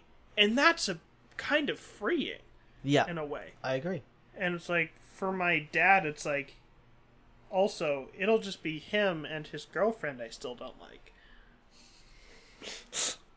Well, that's the same situation for Morgan, though, right? Yeah. You want to move to the city because that'll be a fresh start. Yeah. It doesn't matter which city, as long as it's not Red Deer. Have it Well, be fuck Edmonton. no. I'm not going to Red Deer. It's Why the pretty much fuck? down between Calgary and Edmonton at this point. Yeah, right? yeah. I feel like Edmonton would be better for you just because of what you know there. It's not. It'll be a fresh start, but you'll know a couple things. Yeah, not much, but You'll also have me. no, fuck off. You That's kind of fair, completely fair. you kind of know your way around the city. You have friends there Yeah. that live there. Yeah. There's a lot of stuff there for you to do. West Ed, come on. Being close to West Ed would be See, fucking here's the awesome. thing. West Ed loses its appeal after you've lived there. Yeah, because my mom, when she moved to Edmonton, oh god, like 30 years ago or whatever, Yeah. she got tired of everything just so fast. Oh yeah, that's fair. So, it's like, yes, West Ed, nice all around. See, I wouldn't go there very often. See, my problem is because I lived in a small town all my life. It's like, oh, West Ed, fuck yes. actually get to do something, That see different things. That was my attitude when I first moved. But then, it's like people are telling me, it's like, yeah, it's like, Yeah. like people even live there for like 3 months. It's like, eh. See, like, I would be that kind of person. I would go to the mall. In general, I don't care which mall it is. I would go to a mall once a month. Oh yeah. Like, for me, the appeal would only be lost if the part of the mall I was going to was Galaxyland or was to the water park or something like that. That's when it would lose appeal. For me, a mall is a shopping center. It doesn't have to have appeal. Yeah. The appeal about West End comes from the theme parks and the unique stores there. You Yeah. know? Stuff that other malls do not have. Yeah. Plus, the water park's fucking fun. Oh yeah. But expensive. Oh god. Oh, yeah. I remember you. Oh, you my paid God. for me one time. Yep. And it was like came what, $80 or something. Oh, it was I know. stupid. I remember. I was like, just looking at my card, looking at the machine. I'm like, okay, all right, that'll come to 80, whatever. I literally just stopped, took a breath. Okay. But it's a full day. Yeah. Right? It's a full Yeah, day full of Plus, being plus able to free experience it. refreshments. Yeah. Oh yeah, that's Sponsored kind of by the West best Edmonton part. Mall. When we So- reopen, it's gonna be decent. It's gonna be fucking insane when it does. Like though. West Edmonton Mall is technically open now. Yeah. You I can will walk not- around. It's got a one-way system that nobody respects, but I don't want to go to the mall until it's been back for like 2 months. Yeah. I went to West Ed mainly because I was like, let's see what all the fuss is about. Hey, what's the one-way system? Nobody at West Ed right now fucking respects social distancing whatsoever. Hardly anyone's wearing a mask. We're due for a second wave. Oh yeah. It's one reason I don't think I'm gonna go back to work anytime soon. Is because I'm pretty sure we're guaranteed for a second wave. Oh yeah. Well, yeah, we are, and that second wave might come in the next week or two. It's gonna be fun. Well, because like, I respect the protests and stuff like that. Oh, come on, people. Social distance, even in a protest, even in a march. We need those protests Don't- to happen, but they need to be Don't safe. touch people. Don't go out to a protest if you're not wearing a mask. Stuff like that. I don't. When it comes down to this particular topic for social distancing, I don't care what the fuck side of the protests you're on. Wear a Well- mask. When it comes down to what the protests are about, I care which side. But when it comes down to people being in the streets in big groups, Wear a mask. wear a mask, It's don't the touch eas- people. It's the easiest thing you can do. And it's preventative for a huge percent. Yeah, I think I saw an infographic that was like it can reduce it down to 4%. Yeah. Because if you sneeze or something, it's caught on Yeah. your side. And if somebody sneezes at you, it's caught on one side. Yeah. And then you can take that off and throw it away. Yeah. It still has the rest of your face is still there, and germs do travel, but they'll travel a lot slower to your system if they aren't able to get in. You know? Yeah. And the easiest point on your body to ingest that is through ingesting it. Haha. Who would have thought? The gone thought.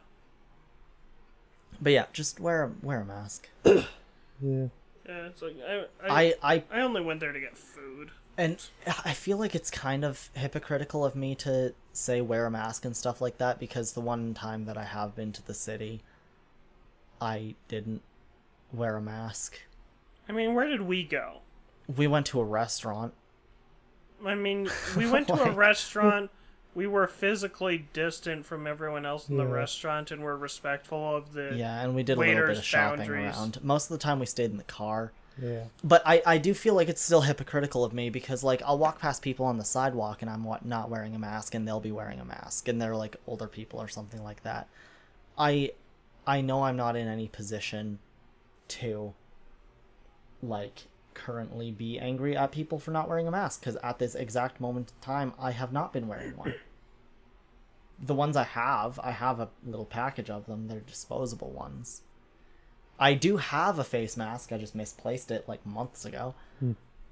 But like, also Sam bought me a face mask for my birthday that he got at the zoo. It has like a fox mouth on it. It's great. Oh yeah, he told me he was getting this. He's like, "You think you like this?" I was like, "Yeah." Yeah, I'm excited for that one. I'm gonna wear it like every day. It's gonna be great.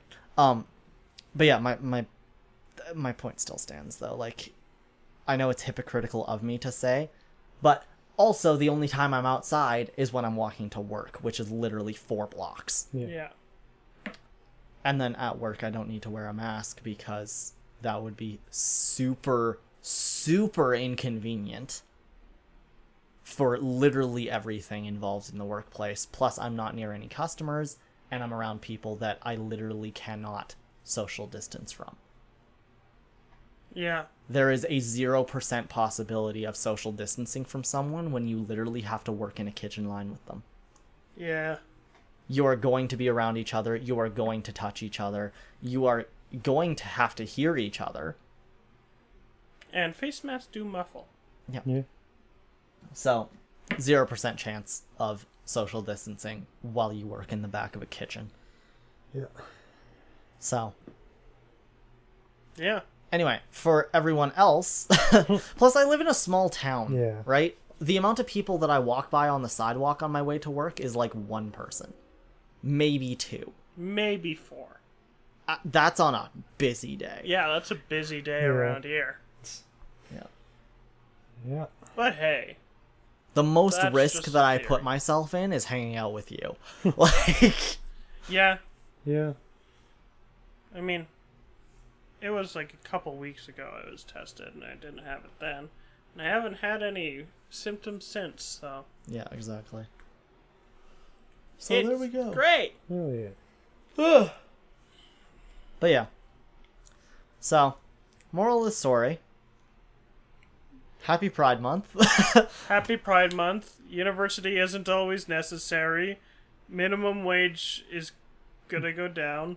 No. It will. It will. It will? Kenny's gonna put it down again. No fucking way. Fucker. Oh my god. Okay, wait, can we talk about that real quick? What Yeah. the fuck? Okay, explain. Fourth fucking Yeah, time. in like I was reading this in a CTV news story. It's like there was some sort of assessment done, and Kenny wants to put the minimum wage down again. To what? I don't know to what, but If like, okay, if minimum wage gets put down, and it's like he's doing it in the middle of a fucking pandemic when economic uncertainty and unemployment is at an its all-time highest. high. yeah. He's a cunt of the highest caliber. Yeah. And he wants to Dude, could you not be an asshole to the working class for 5 minutes? Good Shrek reference. But Thank you. I don't understand I this. wasn't sure man. if that would come across. God, in the past, 5 years we've been through, 2 or 3 minimum wage increases? And Yep. now, starting to lower. Oh my god. 4 or 5 years ago, minimum wage was at what, $11? 12, maybe? I think 12 was the first increase. No. Yeah. 1360 was the first increase. Okay. So I think it was 12. But like, I don't know. I understand from the perspective of people currently being like, fucking boomer mind, being like, well, when I was a kid, we lived off of $5 an hour, and we were able to rent apartments and lease cars and shit like that, and work our jobs and have comfortable lives. And I totally get that. But But that was also, then. with the minimum wage increases as time's gone on, those are based on inflation. Those are based on current trends of... And now he's like, oh, I want to keep it like that, but I'm going to attack the previous government for putting it up to that. The dude... I want... Okay, Speak you know your what? mind. Okay, Jason Kenny, Oh no. You and me were It's a direct address. Okay. Kenny, you and me, you don't remember this, and you don't remember my face. We sat next to each other on a flight from Palm Springs. Is that fucking true? I have a picture. I sat on the aisle seat, he sat on the edge. He was writing his political propaganda speech on the flight back to Edmonton. I wanted to punch you so bad. I really did. I thought there was some redemption. I thought, hey, the dude uses social media. He can at least see it. Why? How? Just because you see it doesn't mean that you're Like, going what- to Why understand. is your mindset in one place? Why is it that you cannot think that perhaps maybe doctors should be treated fairly and that, maybe small towns deserve health care, you cuck? Like, my fucking grandmother doesn't have a family doctor anymore. What? Why? Because he left. Because of the uncertainty and the fact that they've been, putting the budget for Alberta Health Services down, many fucking doctors from this town have left. Because BC's better. Or literally anywhere else is better. Yeah. He's trying to privatize healthcare, and I cannot let that happen. Yeah. I wanted to punch Jason Kenney on the plane next to me so bad. Anytime he looked generally in my direction, I gave him one of those death stares. Because I was like, we don't need the states up here. No, not at all. My mom is right. Alberta and Ontario are turning into mini US's. Yeah. I can't sleep at night because of Kenny. Because of the fucking fucked up shit he's doing to the province. He's making it so that you can't protest on whatever the government deems to be critical infrastructure, which means that First Nations people could be arrested on their own land for protesting a pipeline. Oh my god. That passed the legislature. It legitimately passed. And there's also more.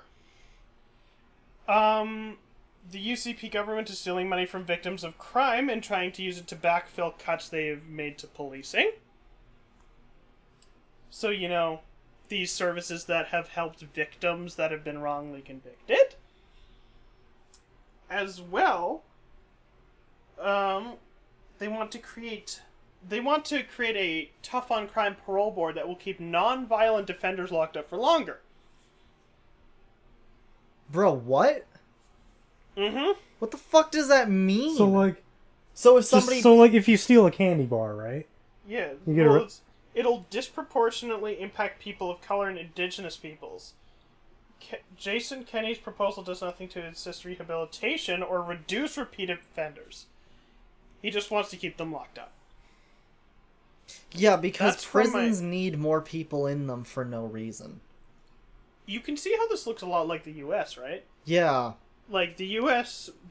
prison system makes money because there are prisoners in it.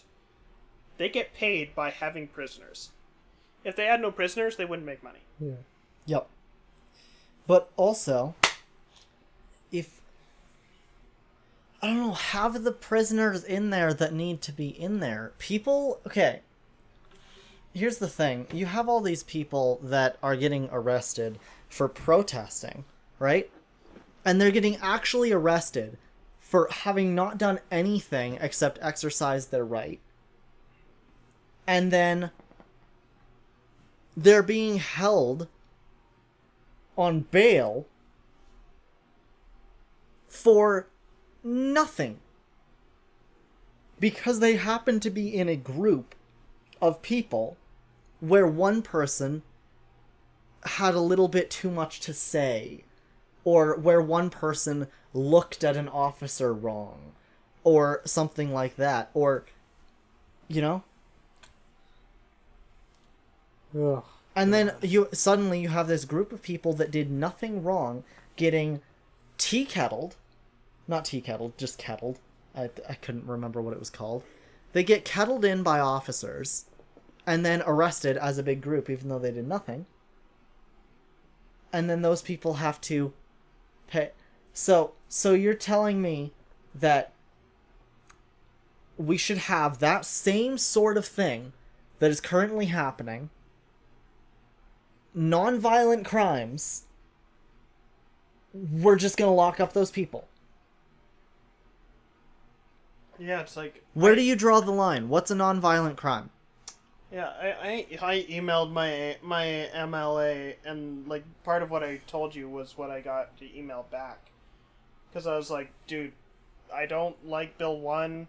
I hope you guys are fighting against it, because it literally violates, you know, the Charter of Rights and Freedoms explicitly by not Yep. allowing peaceful protest. Yeah. It passed. He's like, we're trying to do everything we can to not have that happen, or to you know, challenge them on every level. But then he's like, these other two bills are also important. You know, like creating that thing that keeps people in for longer.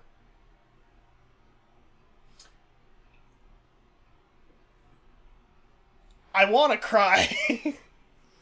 It's... And people still, like... I still think of the moment when Jason Kenney got elected, and I will not forget this. Because they, like, I was ready to cry. I just posted on my Facebook the word fuck. Because understandably so, I was angry. And then I get a message from somebody, and they're like, oh, what's wrong? And I'm like, well, Jason Kenney got in, and I'm not exactly happy about it. And they're like, but the UCP got in. That's good, right? And I'm like... Let me count the ways. 1,000. It's 2, like, 1,000. and they're from here. So I don't expect them to think anything different. But I want them to look at me in the face now and say that we're better. Yeah. I want them to actually look at me in the face and say, he's done good. Yeah. I don't feel safe in this province anymore. It's the reason that I'm looking actively to date women rather than men. Because if I'm in a straight relationship, I'm less likely to be fucking haggled in the street by some fucking bigot. Yeah. I'm safer being... You're entertaining safer that being- half of me that is straight. You're safer being the old white man's normal. It's like, I want to be myself so bad. So bad. That's the thing that hurts the most. I want to be who I want to be so bad. But the fact is, we're backpedaling. Yep. Whatever progress we made, we've lost it. And Like, just as I was, you know, finally actually taking those final steps out of the closet, I'm like, oh, but wait. oh, but wait. Let's go back. It's the reason that I will sit in my bed for 4 hours, mindlessly scrolling through TikTok, getting more and more depressed by the second, watching all the protests going on and the police brutality and being like, I shouldn't get out of bed today. Yeah. It's like, I bet you people have noticed I haven't posted much about Black Lives Matter on my Instagram as much anymore. It's because if I have to go through everyone's stories and see it, that's going to push me deeper into that hole. And then I see, look at what Alberta's done. Like, they pushed an ag-gag bill, which would mean that, you know, that farmers could do whatever the fuck they want to their animals, and anyone who tells anyone about it can get arrested. So if you went to a farm and you saw that your farmer friend was torturing a cow, or torturing a chicken, or torturing any animal, or treating their workers unfairly, you can get arrested for telling on them. Jesus. Like, it's the main reason I want to move literally anywhere else. Yeah. It's the reason I want to get out of every time I come back here. Yeah. We'll probably censor that out. Oh, yeah. But, like, every single time I come back here, I want out. Yeah. Because I know that nobody here is going to change their ways. Yeah. Oh, fuck. It's kind of interesting with the perspective that I have on still wanting to be here. Yeah, it's like... Because I'm such a... You're an exception to what this town usually pumps out. I'm not gonna say I'm liberal. I'm not gonna say I'm progressive. I'm going to say that I have views on that side. Because I don't know what the fuck I am anymore. Yeah. Because the way that the media pushes what is left and what is right, or what these views are and what they aren't, and stuff like that, is only ever half the picture. Yeah, I don't perfectly align with the liberal side either. Sometimes... And that's more the way I lean. Yeah. I'm not a big supporter of our current liberal government. Not at all. I'm not...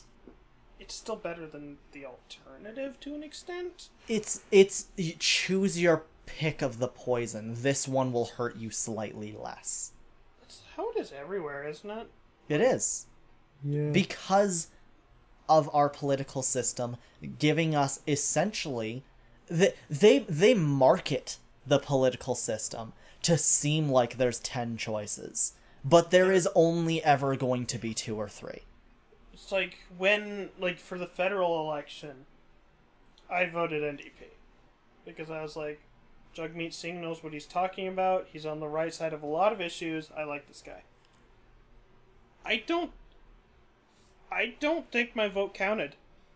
Because then I saw the election results roll in and blue. Yep. All of Alberta was blue. I don't think there was a single seat not set by blue. I think there was. I think there might have been one in Edmonton, Strathcona. Yeah, it was Strathcona. Thank you, Strathcona. Your last sliver of Canada that's just like, yeah! Oh, but like, when I saw that, I was like, I could have not gone to the polls. Yeah. And it would have been the same. And my voice would have been counted just as much. Yeah. But the idea is that voting for it puts a number. Even a small number, but it still puts a number. And then that person can come back next time and be like, okay, so this was our number last time. Can we get slightly higher? And it's shit that it has to be that way. I was watching, like, a video from Jay Foreman about how the UK votes. I mean, it's the exact same. It's like, it looks like you have all these choices. And it's like, yes, you can vote for this one, and then the other parties should do all they can to win you back. But, like, are they going to? Not always. There are some examples, at least in UK politics, where they have backpedaled and been like, oh, you know, these other policies that others have adopted, we'll do that. But, like, I'm going to say this, and I'm going to say it loud and clear so that this Blue Yeti hears it. First past the post fucking sucks. Mm-hmm. Yeah. It needs to change. There is so many current political systems for election that need to go. Electoral college? Oh, God. Oh my god. Yeah. That is the big one. Oh, here my we go. God. I think are we all in agreement that's stupid? Yeah. Yeah? I feel like no matter what side of the political spectrum you fall, everyone, in theory, in practice it doesn't happen, but in theory should agree that the electoral college is stupid. Because if you really want to reflect the will of the people, like in the States where you only have really, I mean, there is a third political party that no one ever votes for, but if you really want the will of the people, it should be based on the number of votes. That's it. Yep. It's the only people But- who are ever for the Electoral College are the people who are winning.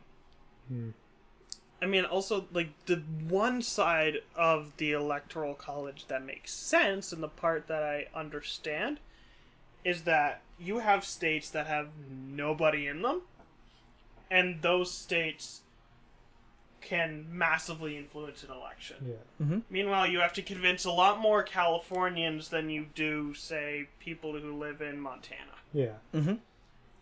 So Which is why the number doesn't actually mean anything. So, like... It's here's the thing, right? Like what I just said. It's a game of, or like, yeah, it's a game of whether or not you're winning. But the thing is that it shouldn't be a game at all. It should be strict, set to, yes, this person, no, this person. I mean, also, in the States, they do gerrymandering and shit. You know, where they choose Yeah. electoral districts so that somebody comes out as a winner more often than their opponent. And Yep. they can do that, and it's legal. Such bullshit. Now The U.S. is fucked. here's what's gonna bother me if I'm right about this. So you know how Canada recently had their federal election, like what, 6 months ago or whatever? Yeah. Before that, everyone's like, "Okay, Trudeau's fucking everything up, right? We gotta vote him out." I see it everywhere. It's like, okay, yes. Mhm. Can we get someone different? The votes come in. Motherfuckers keep voting Liberal. It's like, yeah, we gotta get rid of this and this and this. The Maritimes line, don't really change, red. do they? It's not The the Maritimes Maritimes. don't really- It's Ontario. Oh, yeah, Ontario. It's Ontario and that's it. Yeah. It's But just yeah, Ontario. But yeah, Ontario is the swing province. The reason It's Toronto itself. Like, I feel like the reason for it is specifically because, and I could totally be wrong about this, but it's all based on the exact circumstance at the exact time it happens. and now with the states, this is going to be the exact same thing. People are going to want Biden, right? Because he's doing good right now, supposedly. I could care less. Yeah. Like Bernie did good, See, but now it's the difference between shooting yourself in the head and stabbing yourself in the foot. yeah. You're gonna hurt yourself either way. You just have to choose which is less painful. Yeah. It's see, I would prefer Bernie. Yeah. I Oh God, yes. am all for Bernie. But the problem is he's not going to win because the majority Well, of he already people, dropped out. He's still on the ballot. Is he? Yep. I thought he dropped out. I thought he said he was dropping out of the presidential race like a long time That's ago. not what he meant. What does that mean? He's still on the ballot. He's still in the run. It's just he is not going to be at his own conferences and stuff like that, making a show of it. He dropped out of the race. He didn't drop out of the ballot. He's still on there. People can still vote for Bernie. It's just he's not doing any marketing for it. He's not doing anything to actually appear like he's there anymore. Oh, he's not gonna get elected then. No, not at all. And that's what sucks. Ah! Now here's what the problem is going to be. Bird is the word. Biden? Yeah, Biden. He could get a majority of the votes, right? Yeah. Over Trump. However, because of this fucking electoral college, The They other could just- can win. yeah, exactly. It's the exact same thing Canada happened with. Liberal got, I think, just as many votes as everyone else. Not by much, but they still just barely got that minority vote. They got them. They got a minority government, but they're still the still the head. majority. Yeah. It dumbfounds me that Bloc Québécois got as many seats as they did. Oh, yeah. That's unbelievable. Separatist asshole. That's actually unbelievable. Right? I was very surprised. Because over the years, it's always been, conservative, liberal. They could switch places. NDP. Then NDP just kind of like, hello, hey guys. hey guys, we're Well, the I know NDP. for sure that Bloc Québécois got one vote from Alberta. Yeah. I'm kidding. What was the super racist party that? Block. No, wasn't there a People's Party or something that? There usually is at least one. Because I thought like- the People's Party was like legit just Nazis.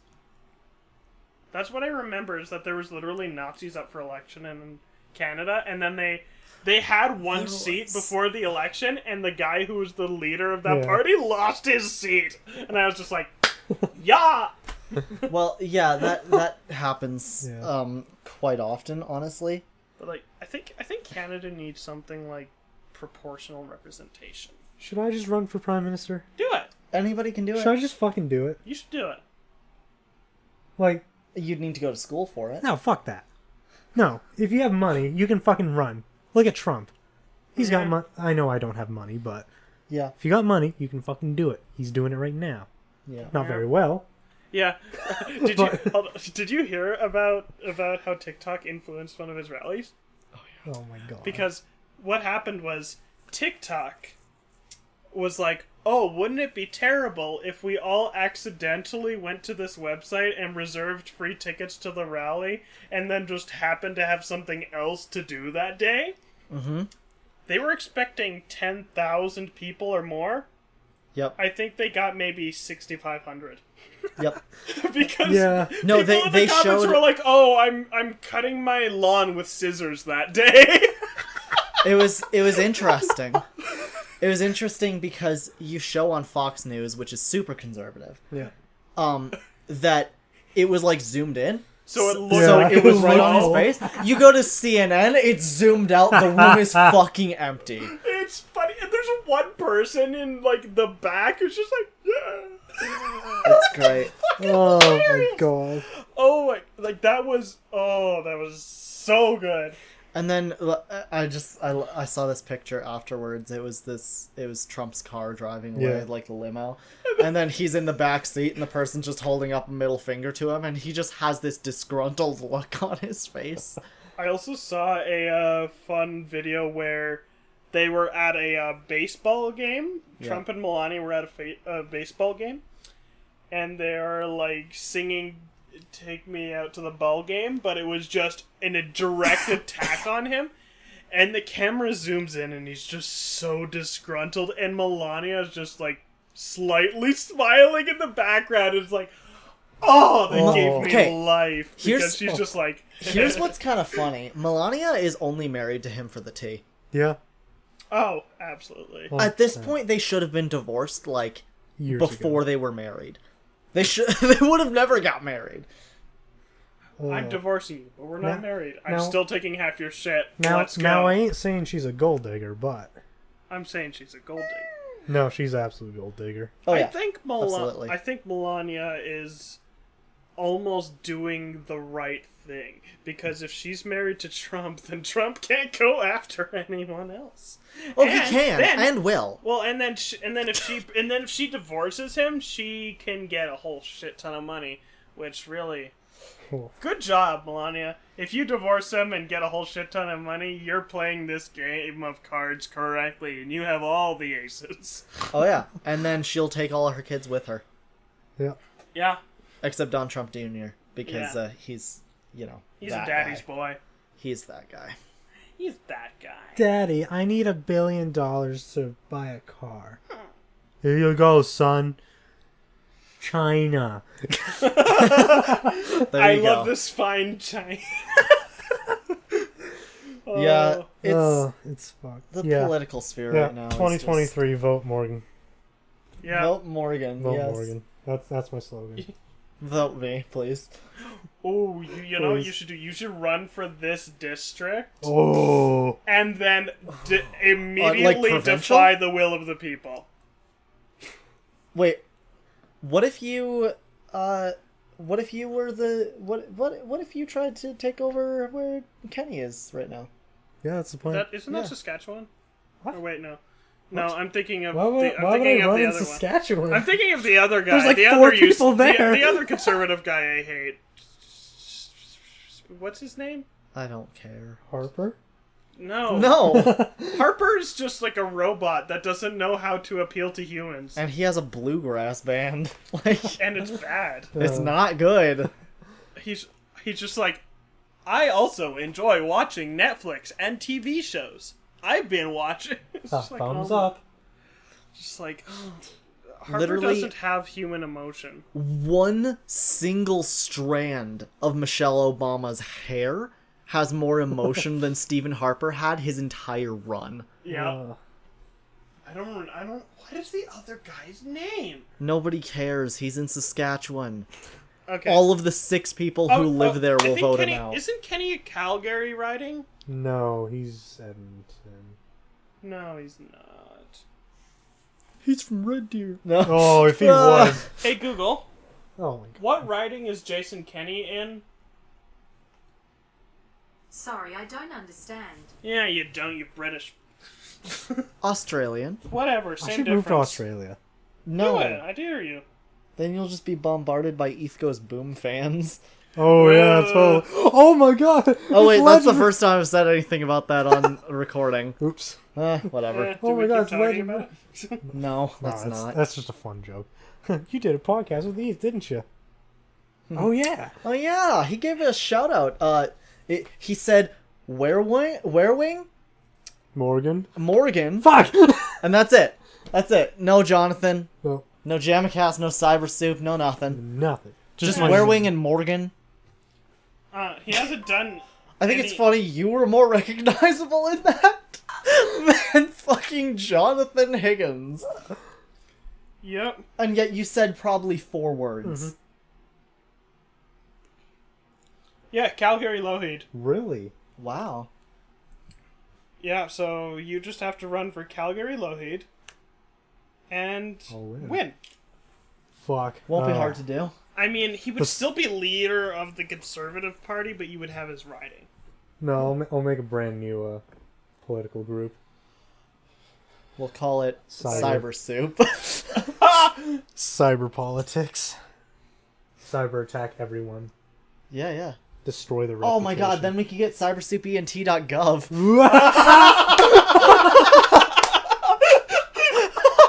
We're in the entertainment business and a government organization. Yes. No, I should run though. That'd be. At the end of every Vote me. at the end of every single fucking political gathering that you do, you just Subscribe say, to my YouTube. and be sure to visit shop.cybersoupent.com. For some wicked merch, and subscribe to my YouTube channel. Yeah, we've got more Team Soup merchandise out.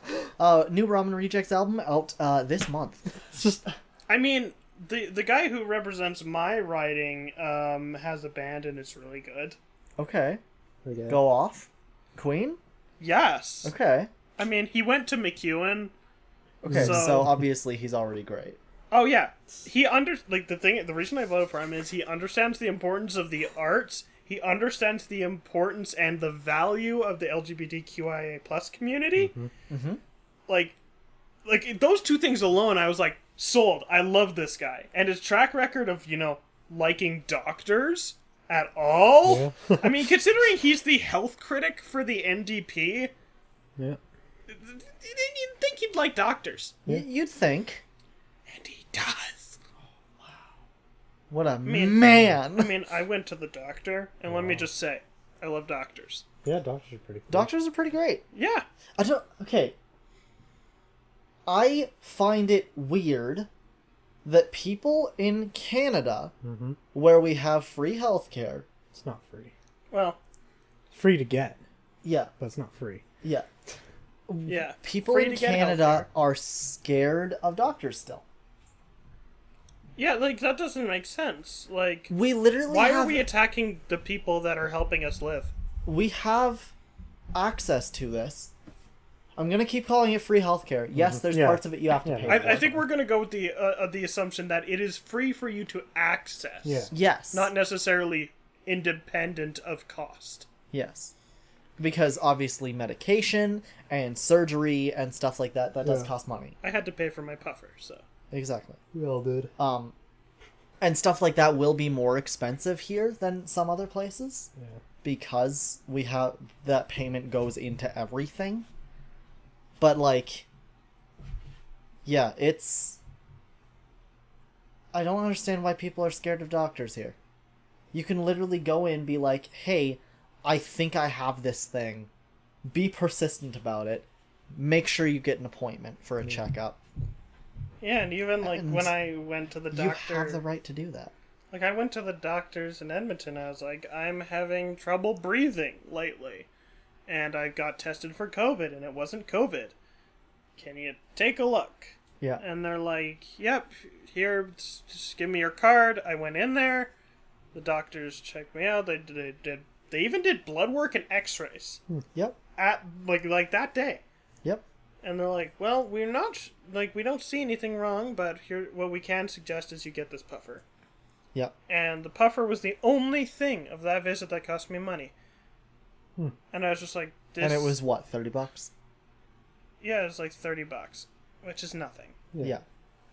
for really anyone in my like.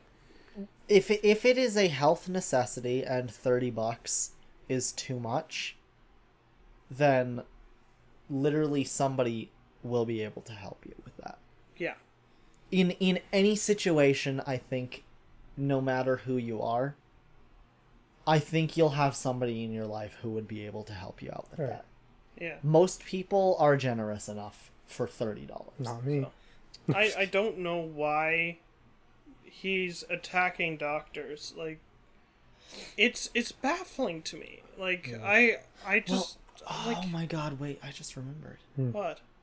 Speaking of attacking doctors, I was at work, and my boss's wife is in the health industry, G guy.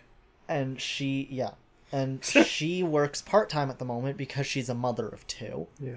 He works full-time, right? So obviously you need to be able to spend time around your kids. Yeah. Well, here's the situation. At the moment, they are removing part-time from Alberta hospitals. This is not in effect right now, but this is a bill that is passing. Part-time will no longer be a position. It is either casual or it is full-time. Well, what happens when it's under the definition of casual? Casual is Like basically once a week? on call, constant. If you are needed, you come in. That's what casual always means in any job, is if you're needed, you come in.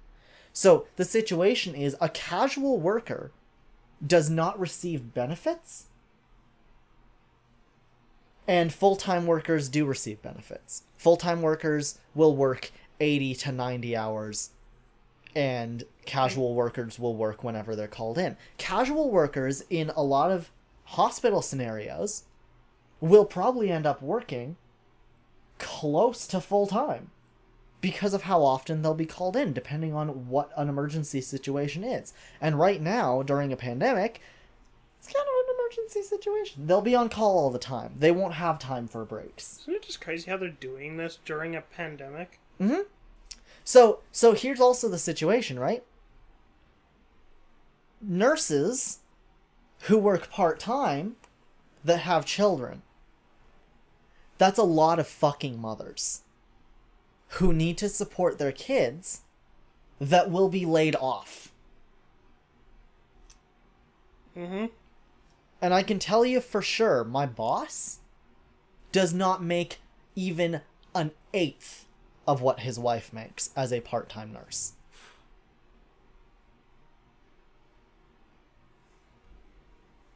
Yeah. They will have trouble supporting their home because of this shit. If it goes through the way that they're talking about it going through, that could fuck up lives for hundreds, maybe thousands of people that work in hospitals. Suddenly you have people that went to school for 8 years being put into fucking McDonald's jobs because they need a way to pay rent. that's almost like the same thing as like doctors from foreign lands, like, you know, whatever, Yeah. coming into a first world country, Mm-hmm. getting that same thing. Yeah. We're slowly becoming our own third and first world country. In a weird way. Like, you know, Yeah. like a weird mix. Yeah. I don't want to say like a second world, because We unless don't that's really gonna have that to, as much. unless that's gonna have to just be a norm. Yeah. But like, Fuck. it's either that people lose their jobs, or people who are on part-time currently are forced to work full-time in order to keep their benefits. Okay, you know how I said Jason Kenney was on my flight? Proof. This is him as he was walking up to the gate for passport verification.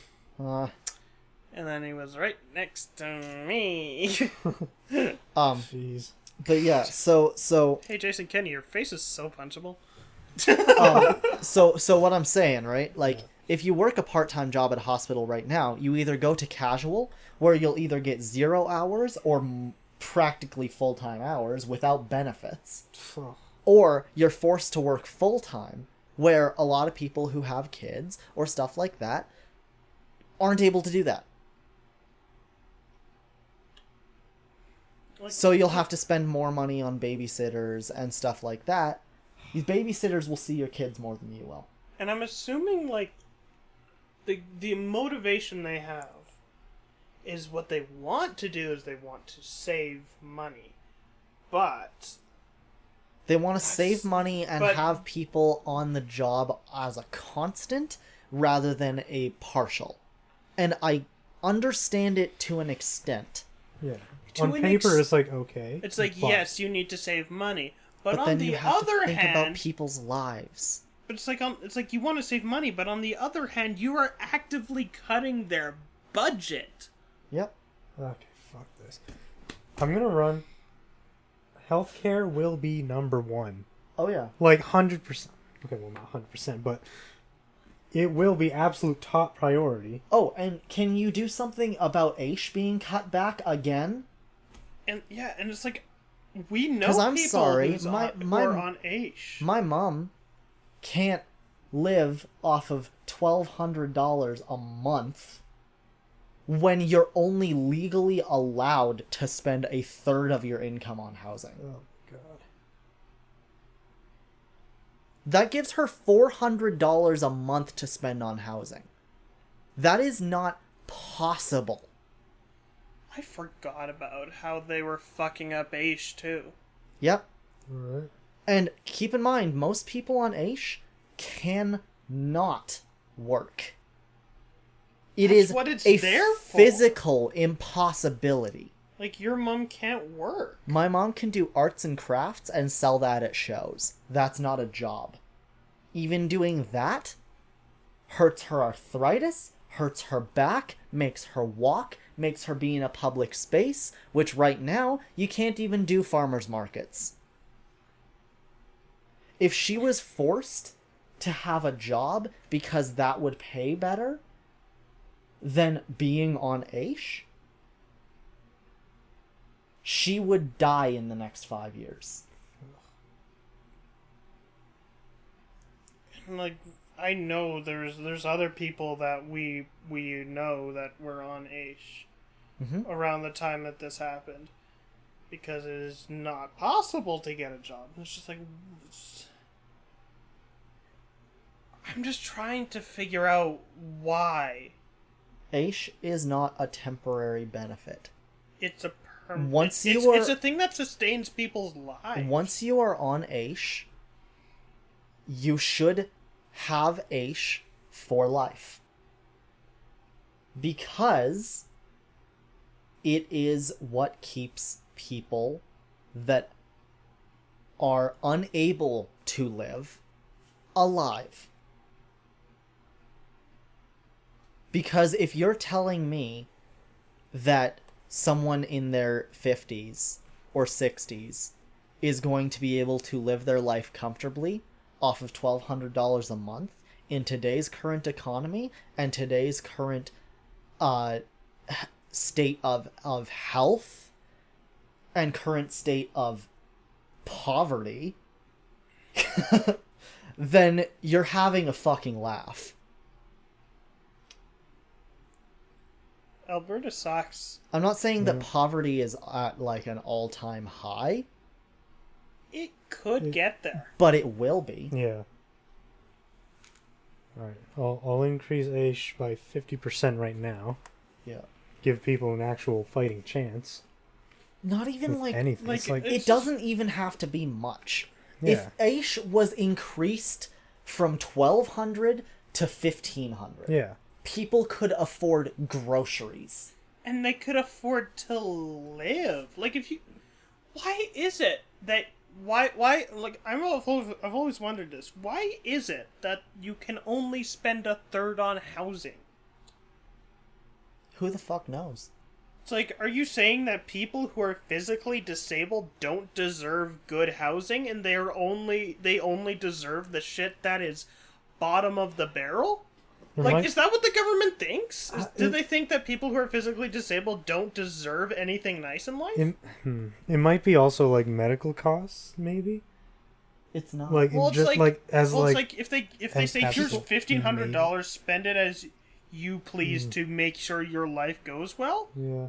Imagine how many people would 10 out of that would even that would do something good. Well, just like, okay, if you have $1,500 a month, fuck it. Even if it is just at the 1,200 that it's currently at, right?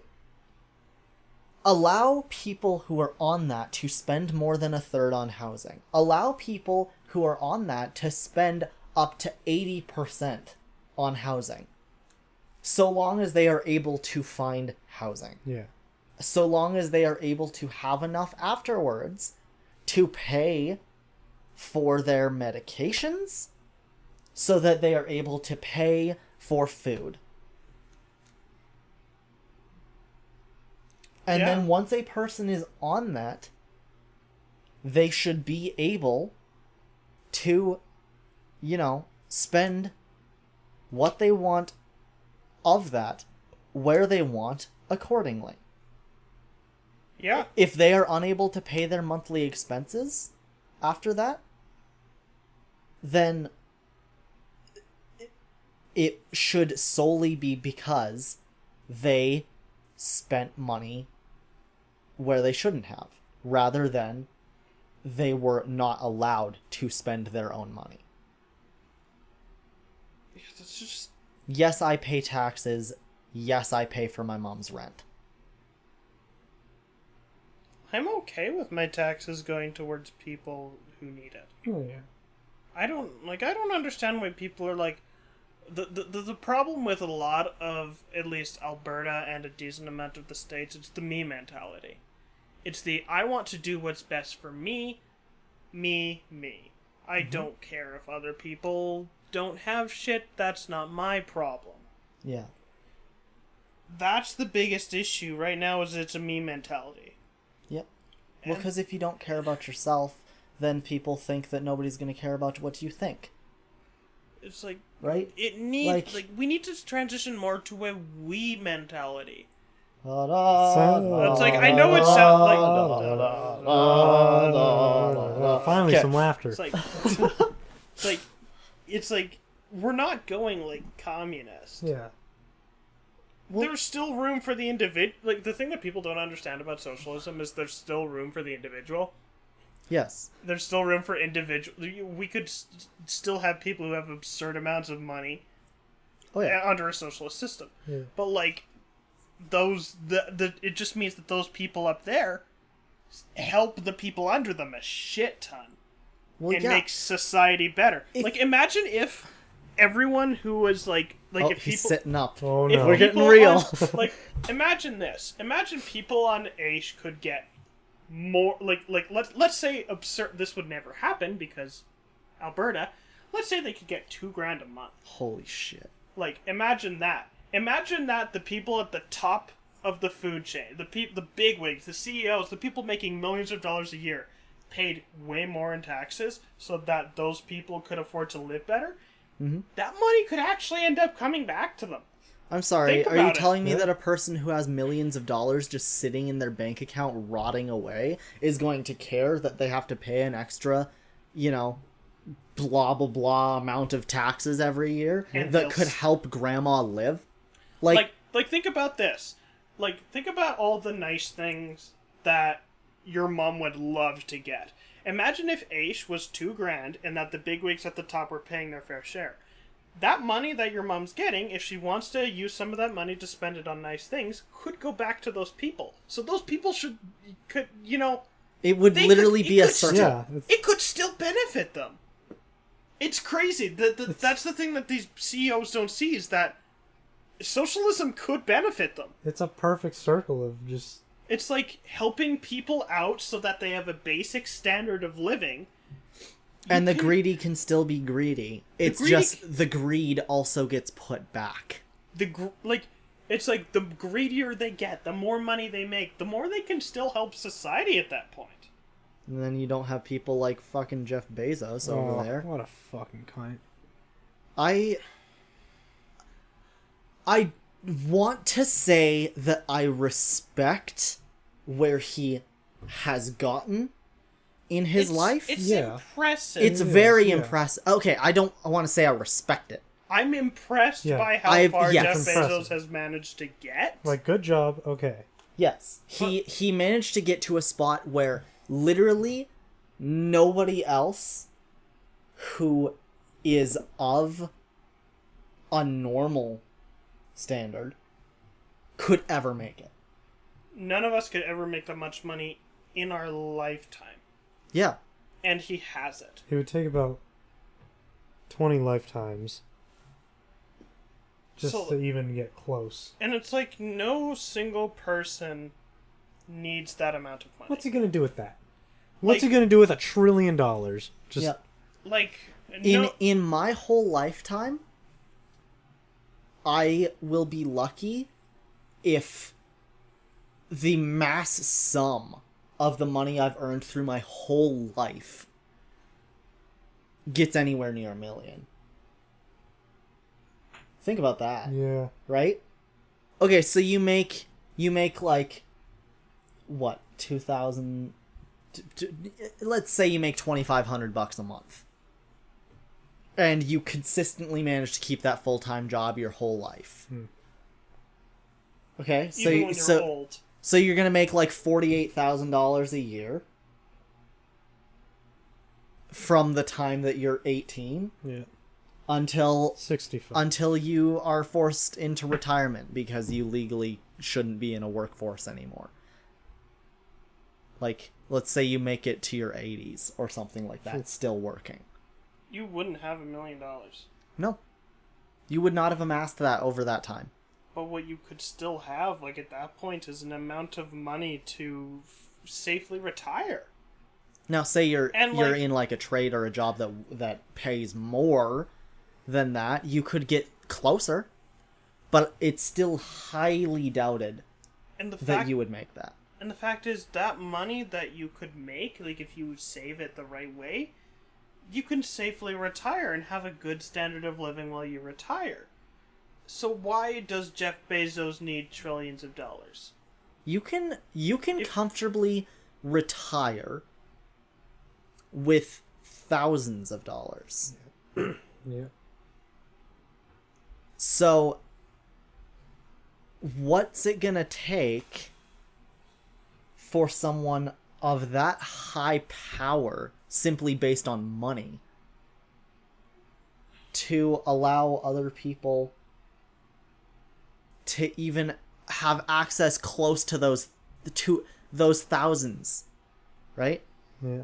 How many people could he give $100,000 to and not even recognize because that's pocket change? Yeah, The idea that $100,000 is pocket change. you don't even, like, nobody needs, like, the amount of money he has. Like, I hope once he hits that trillion, he's just gonna have like a sudden, oh yeah, by the way, I was planning on doing this, like, if I ever made it in this life. Here's my Twitch milestone. No, but like if he does that, he's just gonna be like, yeah, I'm gonna give this all to healthcare. I'm gonna give this all to food banks. Like, If he does that, he could that's be, gonna be fucking awesome. like he Oh, could yeah. be If he does a bigger person in the sort of, helping people with wealth world than Bill Gates.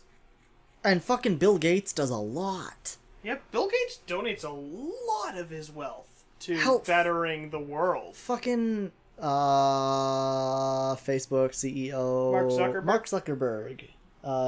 He even donates a shit ton.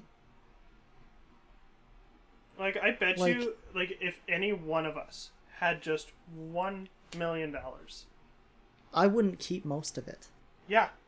I would do I- what I- I need as necessities and keep enough to keep me stable for 10 years, and everything else would go towards causes. Yeah. Yeah, I've always said it. If I get rich, if I won the lottery, the amount of good I could do with that money Yeah. is astronomical. I know how much you want to repair this place. If I won the lottery, I'd fucking pay for it. Yeah. That's what Well, I just do. build a new place. Just boom, knock it down. 50 grand. Here you go. Do something with We'll it. build a mansion on this plot. That would be so great. Oh Just my everybody God. else on the street would be like, What the fuck? This is so out of place. Exactly. yeah, that's why it From belongs your here. fourth story, a room. Hi, how's it going down there? Neighbor's mowing his lawn. It really surprises me how people with a shit ton of money don't just be like, You know what? dude, look at the amount of good I could do. A modern example of a dude who knows how to do good with his money, and also, like Mr. Beast. I know, Yeah. he's the great thing about he can film acts of kindness without it seeming scummy. Yeah. There's other people who go and give a homeless guy some money and film it, Yeah. It's like. and that money goes back to them. Mm-hmm. Mr. Beast is he does philanthropy. That's the word. Philanthropy. Philanthropy. Philanthropy. Philanthropy. Philanthropy. He does philanthropy right. Yeah. Yeah. Like I remember watching one of his videos where he gave a guy, he's like, spend this much money in 24 hours. And at the end of the video, he's talking with the guy about taxes and making sure he has enough to support himself and all that shit. It's like, that's how you do it. Yep. When you're in this opportunity to make a shit ton of money, like Mr. Beast does from his videos, Yeah. and Well, and he's also in this weird bubble of people that have a shit ton that are able to just throw it away. yeah, he's doing enough to keep him and the people who make his videos stable. Because hasn't he been on hasn't he been kind of open about where he puts his money? He has enough put away for himself Yeah. to be very secure for a long time. Yeah. And everything else pretty much he puts in this vault that he will give away whenever he sees fit. And then he keeps getting it back because people keep being like, wow, this guy is generous. I will watch his ads. I will donate to the charities he supports. I'll use code Chandler on Mr. Beast's store. Yeah.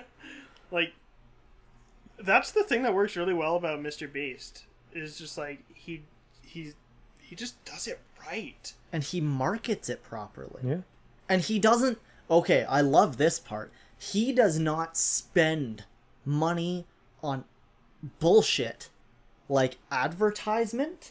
He does not spend money on bullshit like fucking PR and stuff like that. He doesn't give a shit because a single tweet for him saying that he just donated $100,000 to a charity of someone's choice is all the PR that he needs To in do that order again. to boost his brand. And do it again. Yeah. And he doesn't even need to be a fucking brand. Yes, he has people working under him and stuff like that, and he has his own group. But when it comes down to it, Mr. Beast is Mr. Beast. Yeah. He's just a dude with money. He's a dude who has people working under him, and he spends money on shit. It's like, even like when he's giving it to his friends, his videos are so fucking entertaining the way he does it. I remember the video where he bought out a car dealership. I was just about to talk about that one. That one it's one of my favorites because you see the people who come to the car dealership who are like, oh my god, this is a new car that I'm getting for $1. Like, and then like the people who are like, oh my god, I've needed this for so long. Yeah. And there it is. Yep. That's I've nearly cried at some. Oh yeah, so it's like yeah, my heart. And then to bring up old T, you have people like on the opposite end of the spectrum that want to be that guy, but are not. Have you ever seen? There was this video from FouseyTube a long time ago where he saw a homeless guy. And he gave him money and set him up with a job interview and got him a haircut, gave him a hotel that he could live in for a month until he had enough money for his own place from this job that he applied for, and he bought him a new suit and a bunch of clothing, gave him a whole makeover, all this shit, and that homeless person was an actor that he hired for that video. You're shitting me. Jesus Christ. You have one end of the spectrum, and then you have the polar opposite. We are lucky to have people like Mr. Beast in the world. And then we think we're lucky to have more of those same kind of people. But they lie. Yeah. Yeah. And that's why the whole transparency behind Mr. Beast is the thing that appeals to me the most about him. I'm okay with people like there's different ways of doing philanthropy and like that I've seen. It's like there's some that where you do it because it's obviously the right thing to do, and it's just you don't get much out of it. You just do it because it's right. Yeah. And then there's other people who do it because it makes them feel good. It's like you could argue that doing it because it makes it feel good is a selfish reason, but what kind of selfish is it? It makes you feel good. It makes you feel good, and it does good. But it doesn't. It doesn't have to give you a monetary gain. It doesn't have to give you something in return besides an emotion. The emotion, you want to feel that emotion. Yes, that can be defined as selfish, but really? There's good kinds of selfish. There can be. There can absolutely be good kinds of selfish. The one to look at, the change of heart at the end of A Christmas Carol. Scrooge, yes, he's still selfish. He always will be made of money. But in the end, when he has a change of heart, he knows how he can use that to make other people's lives shine brighter. Because that whole idea got awoken to him. Yeah. I just... On the topic of Mr. Beast, I remember back when he had... God, it was like... He had just hit like 100,000 subscribers. And he was making videos of him putting things in a microwave. He was like, okay, well, microwaving an iPhone, that's so last year. Let's microwave a smaller microwave. And then the next video, okay, well, let's microwave a smaller microwave that's microwaving an iPhone. Okay, now what if we did all that while putting it inside a dryer and turning on the dryer, so everything's just... And then he went up from there. He was doing a series making fun of people's shitty intros on YouTube. That was his most popular series for years. And then he was like, oh, well, this YouTube thing's working out. I'm already making a living off of making people's days brighter. So what if we did that with money instead of microwaves? Like, wasn't it one of Chandler's relatives that he bought a house for one time? It's like Brother Bobby? Yeah, something like that. Or was it just a friend of Chandler's? I don't remember. All I remember is Brother Bobby that was a fantastic video. I like the one where he bought a house for just a pizza delivery guy. Oh yeah, Yeah. and That it was turned out the so- guy had kids too. That was it was like And he bought like toys for the kids and like Yeah. oh my god.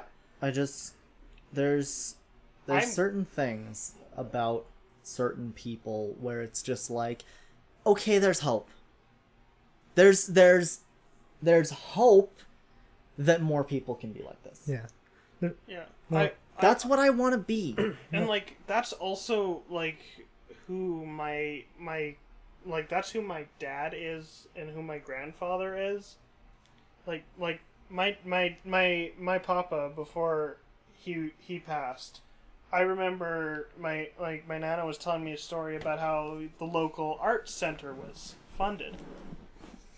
He was like it was about to be sold and it was about to be like I forget who came to him and they were like, we need help getting this arts center funded. And he said, here's a loan of an amount of money I don't remember, but it was significant, at least 30 grand or more at the time. Cool. Yep. And he said, don't worry about paying it back anytime soon. Mm-hmm. When you get the chance, do it whenever. That's the reason I'm involved in theater today. If he hadn't done that and that building hadn't been turned into what it is today, I wouldn't have gone to school to do theater, and this town would not have had the theater it had. And that theater has been a huge part of my life since I first moved here when I was 5. It's like, that's something I didn't know, is that, like, that my papa was actually a pretty big philanthropist. He was he knew when to give people money to help them thrive. Yeah. So my sort of the thing we've gone over this sort of philanthropy thing for a hot second of this podcast. Oh yeah. But like that's the thing. If I get to a point where I can live comfortably and I can give that access to people who need it, that's the way I want to do it. Yeah. Yeah. Because like it's the right thing to do. Yeah. I want to be that kind of person that has something to show. Like, I want to be that person who's like, okay, this is my thing. I've made it. I am successful in this thing. And I have enough money to be able to support myself and everyone who I work with and who works for me. And I want everything else to be for everyone else.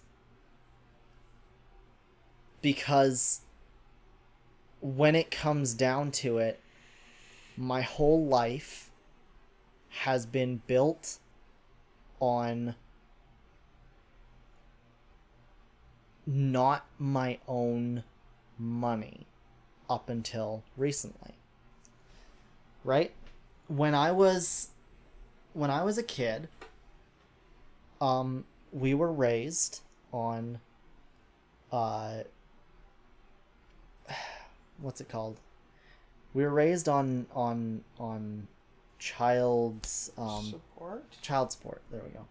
We were raised on child support and my mom's Aish.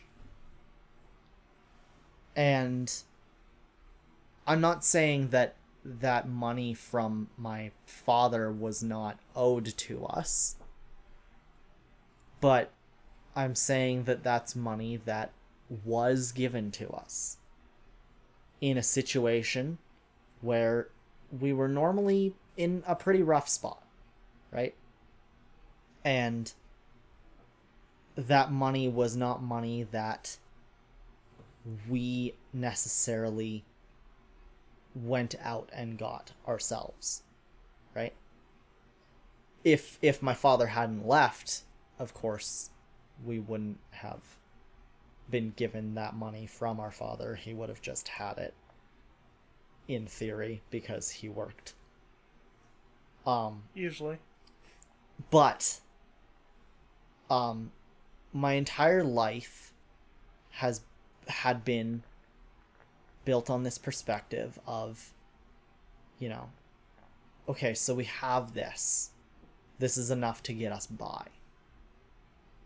And my mom, even though we had so little, my mom was always of the mindset that you should always treat others with kindness. You should always, if you have something that you can help someone with, it's a good idea to do it. Not because you get something out of it in the end, but because that's the way that God would want you to do it. That's the way that other people that you are around would want you to do it. I'm not going to turn this into like a religion thing. It's because the part of religion I really like, though, is this side. Yeah. That's what I'll say about that. My whole life, I was raised to be someone who listened and someone who respected others in whatever situation they're in.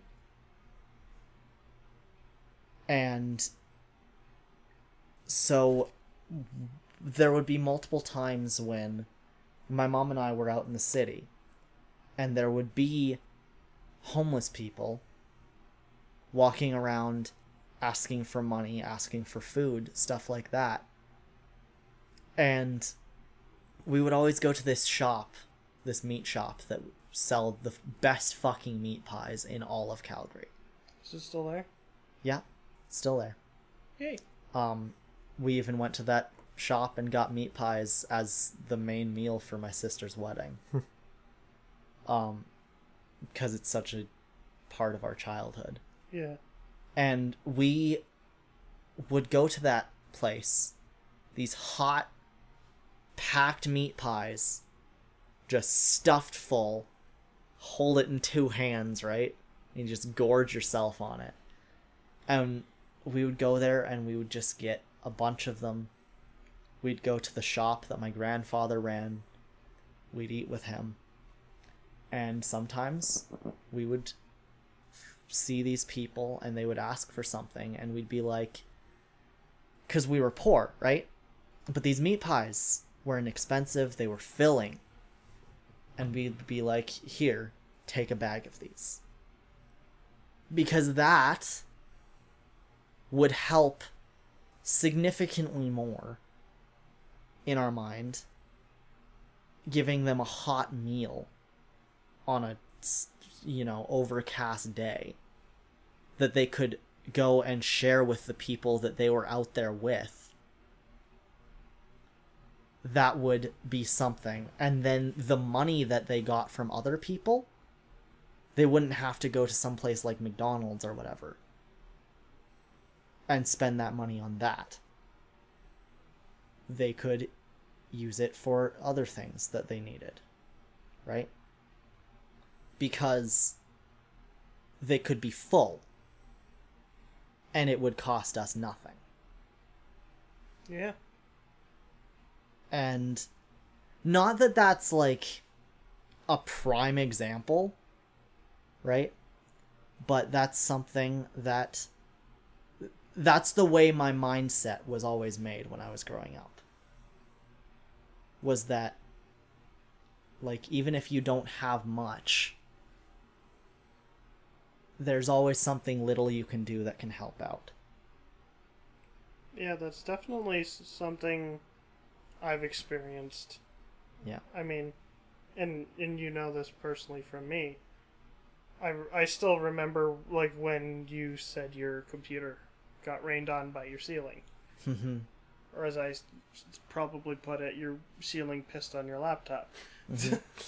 And I was really sad because...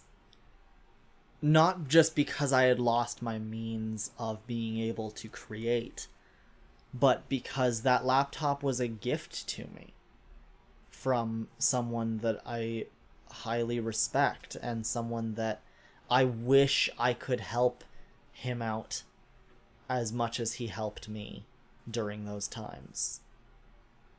You know, and... yeah, it's like... computer. And then you gave me another gift that took me, 2 years or some shit to finally pay off? Yeah, but...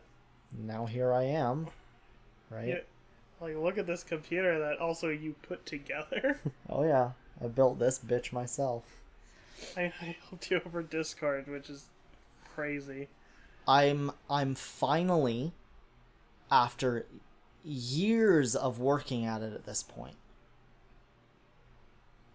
I've had to be the adult in my life since I was 14. And I don't wish that on anybody.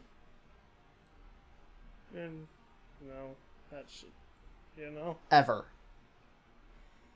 I've had to be the adult in my life since I was 14, and I've only gotten to a point just this past year, at age 21, where now I can live comfortably with what I have. Yeah. It's not amazing.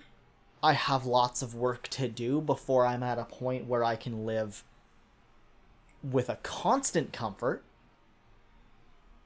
Yeah, but you're, like, way further than I remember when the first time I came here. Yeah. The first time I ever saw your house.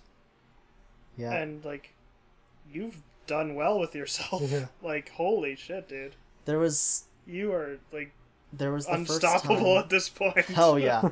There was the first time that a mutual friend of ours, you'll both know who I'm talking about. He came over here for the first time, and we hung out, and it was probably the most upset that I've ever been when somebody told me about the state I was living in. And he looked around the place, and he literally told me to my face, "This place is disgusting. We need to get you out of here. This place should be burned to the ground."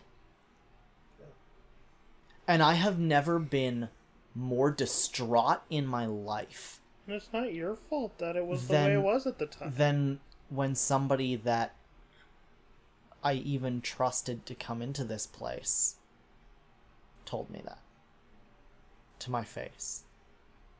And it's like, yeah, I understand it's not great.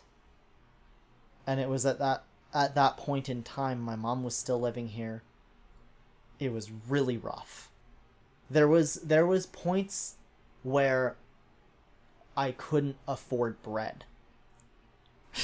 Like, I definitely remember the times when you were kind of supported by the food bank. oh yeah. At that point. And my mom gave you stuff. Oh yeah, lots. Your mom helped me a lot, and I don't think she even realizes. Yeah, our family was fuck this. It was... We've always been like people before us ourselves, right? Yeah. I want to do more of that shit.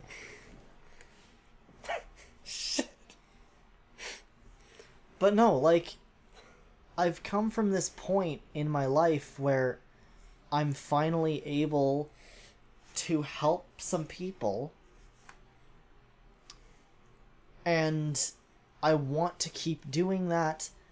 And I've always come from this spot of not being able to do anything for myself, and now I finally can. And I'm at this point where I can build something. The thing I've loved about like sort of this sort of we are a family at this point. Right. Oh, fuck yeah. Like the best, like one of the best things is that I found from like I have extreme privilege, and I am acknowledging that to the max. The best part about that is giving people experiences. Yeah. That's like, I'm so glad that I am able to do that for you guys, and like going to Edmonton and stuff. I had and, never like, been to Edmonton in my life up until I was 18. And you took me there. And we Yeah. went to West Ed, and I had no clue what the fuck was going on. Wasn't I there as well? Yeah. Yeah. Yeah. There was also a time when you drove up in your Micra, and you went east on the Henday instead of west. You To West It's Edmonton Mall. fun. Yeah. You're like, oh, this is the fun way. The extra 45 minutes of driving said otherwise. Fine. Oh, But no, like, it's Yeah. I it doesn't ever have to be a money thing when you're It's like- helping someone, though. it's the reason like I don't ask for gas money. Yeah. I don't do it. Like, In throughout my throughout mind, I life- don't think it's worth it. Throughout my life, I've always been in this rough patch. And, you know, having help with stuff from the food bank, having, you know, with you, even just having a space for me in your dad's basement where you and I were able to just have fun and control our creative side. That's where we originally made car radio. Yeah. The start of car radio was in my dad's basement, and with actually your sound system hooked up to my computer at Oh, yeah. the time. And that basement is where I hold so many dear memories, because down there I was able to create and know what it was like to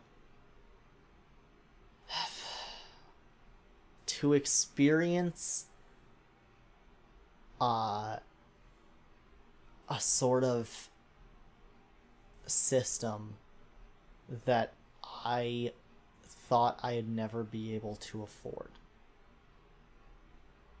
Does that make sense? Yeah. Like, computer system. Yeah. Or- And the space. And, you know, our shitty fucking makeshift vocal booth Oh my. in the closet. I still have VOD from a live stream in there where we tried to record this thing where we made a story in our That was shitty so little bad. vocal booth. And you made a mount, I think. I think you made a mount for the Yeti. I made a mount out of a bolt, out of an L bracket, Oh, and we put that in the wall, and your dad got mad at me. it was so jank, but it was fantastic. And it fell out every other day. Yeah, we had to kind of hold it in there with jank and shit. Yeah. Oh, No, I've come from a rough spot. Yeah. And I've had people along the way that have sort of molded my life into being this thing where I know where I want to be. I know what I want to create. You know? I want to make Cyber Soup. I want to make this thing that'll be seen as a brand. right? Yeah. But I don't want it to be a brand behind the scenes. I want it to just be people making shit, Because having it's fun, and just helping other people to see that, you know, you can build something from nothing.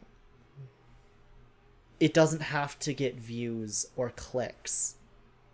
I mean, the cringe conspiracy was so much fun. Yeah, I want to be able to rent out a warehouse and make shit again in the future. I want to be able to work on a video where our entire budget was $10 for apple juice and a donut. That was the most expensive video we'd make for a while.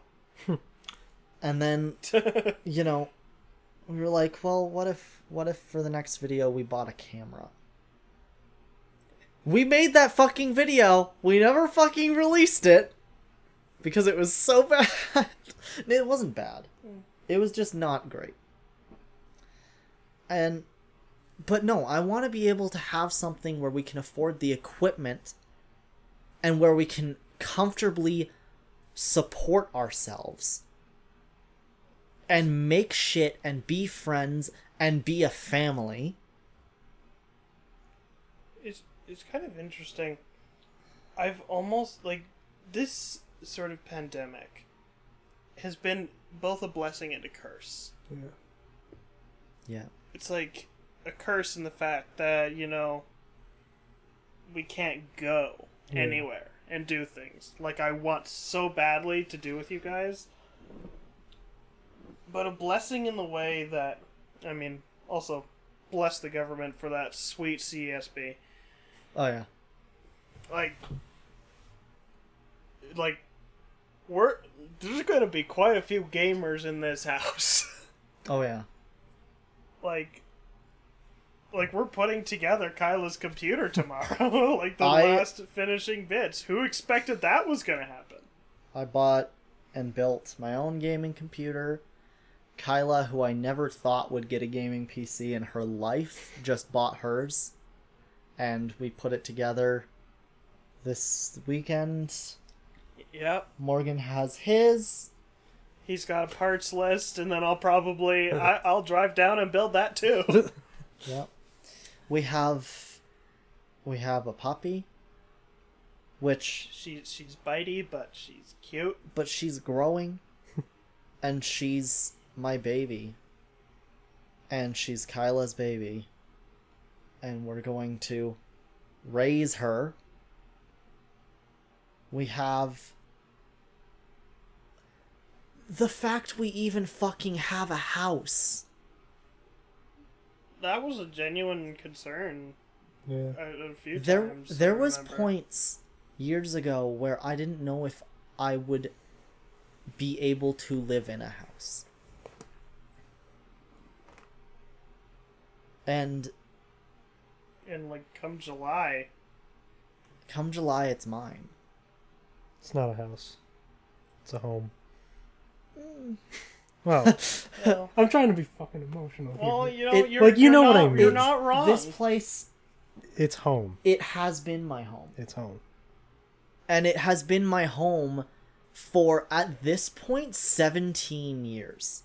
May not be the best thing, but This has held every memory that I've ever had. It's like I can count exactly 2 memories of before I lived here. One of which I will not talk about because it was bad. And the other one where we lived in a different place and I remember sneaking the fuck out of my house, running down the alley to one of the neighbors' houses, acting like I was a lost child, and they made me some fucking pancakes. what? Oh yeah. And then they called my mom and she was very upset with me. I have 2 memories from outside this place. Every other memory, the first memory I have of this place was we were painting the walls in this room. There was no furniture in the entire house. And my only toy that I had to play with when we were moving in was a blue rotary phone, and I played with it in that corner. And look at the impressive shelf you've built in that corner now, huh? That was my first memory of this place. From a little phone to a... To a shelf Shelf. that corners the wall. That looks nice still. And I built that my fucking self.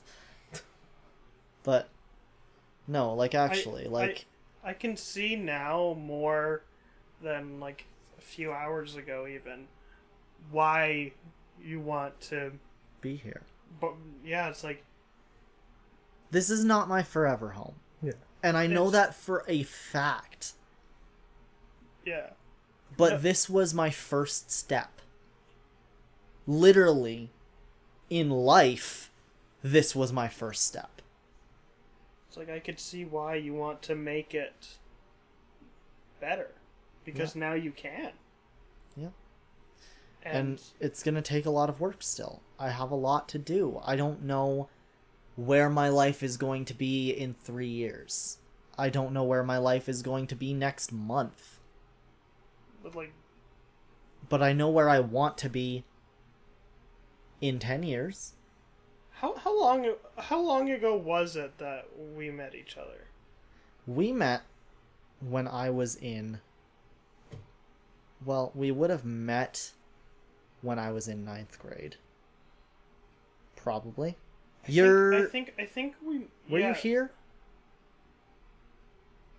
I think so. I forget which grade I briefly moved to BC. Yeah. I briefly lived in Surrey for a few months, if you can believe that. Ugh. But, Yeah, no. so I first went to the public school that you went to, in 9th grade. I was there in 3rd grade, but then we switched back to the Christian school for a while. And in 9th grade, I was like, I'm done with this shit. I went to my mom. I was like, I'm literally tired of going to a Christian school where I get beaten every day by my teachers and by the students that I go to school with, where we're supposed to be learning a Christian message. I remember when I Oh, first sort of met you. I think it was in band class, possibly. Probably. I like 100% thought at first that like you hated me. Oh, I probably did. Oh yeah, probably. There's a decent chance that when we first met, you hated me. I hated everyone. Because literally, I came from a point in my life where at my previous school, junior high and elementary school, I was hit. Physically hit, or worse, every day. Some days by teachers or people who were supposed to be, protecting me. And that school is still not great to this day. Yeah, but the teacher who hit me died. Nice. Cancer! Boomerang effect. Haha! Boomer. Now, I hate to be that person. Because there were people in her life and, Yeah. that whole topic. When I found out that she got cancer, I didn't feel happy. When she died from cancer, I did not feel happy. I want to clarify that. Yeah. Nothing about anything involving her life and its outcome made me happy. It's like if a politician died that I hated, it wouldn't make me happy. Yeah. Because there's still people attached to that person's life. That Yeah. The only make thing happy. that I could feel was some sort of Like closure? not even. Not even I got that. no closure. Yeah, there wouldn't be closure in that There wasn't a situation. resentment as much as there was just a curiosity. As to why? Yeah. Because that person was very close in my family's life. that person was very close to my mother. And I kept this secret of that up until I was 19. I didn't tell my mom until years after she had passed away. Wow. Because I didn't know how. It's like, hey, this person that you called a best friend for the past 12 years, how do you say that, right? Yeah, that's not an easy situation, like, or an easy conversation to have. Yeah. No matter what. But so I had come from that for, 10 years of my life at that point. You went to the public school at one point, right? Yeah. When did you get there? Grade 11, so 20. Yeah, he was a grade above me, so when I was in grade 10, that's when he showed up. Now, I don't want to toot my own horn, but Oh, toot it. my ex-girlfriend at the time when we were dating, Mhm. she told me I was a godsend. Mm. I want to believe that. Because there are people in my life that I do still talk to, that I've met over the years in different places. I've helped them in a way. I don't know what it was. Yeah. God damn it. Fuck. But you don't have to know what it is. It's weird, because, like,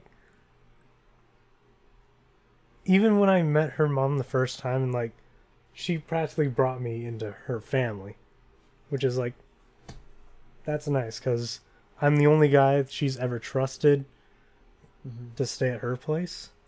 Yeah. And she's married to another woman now. Great for them.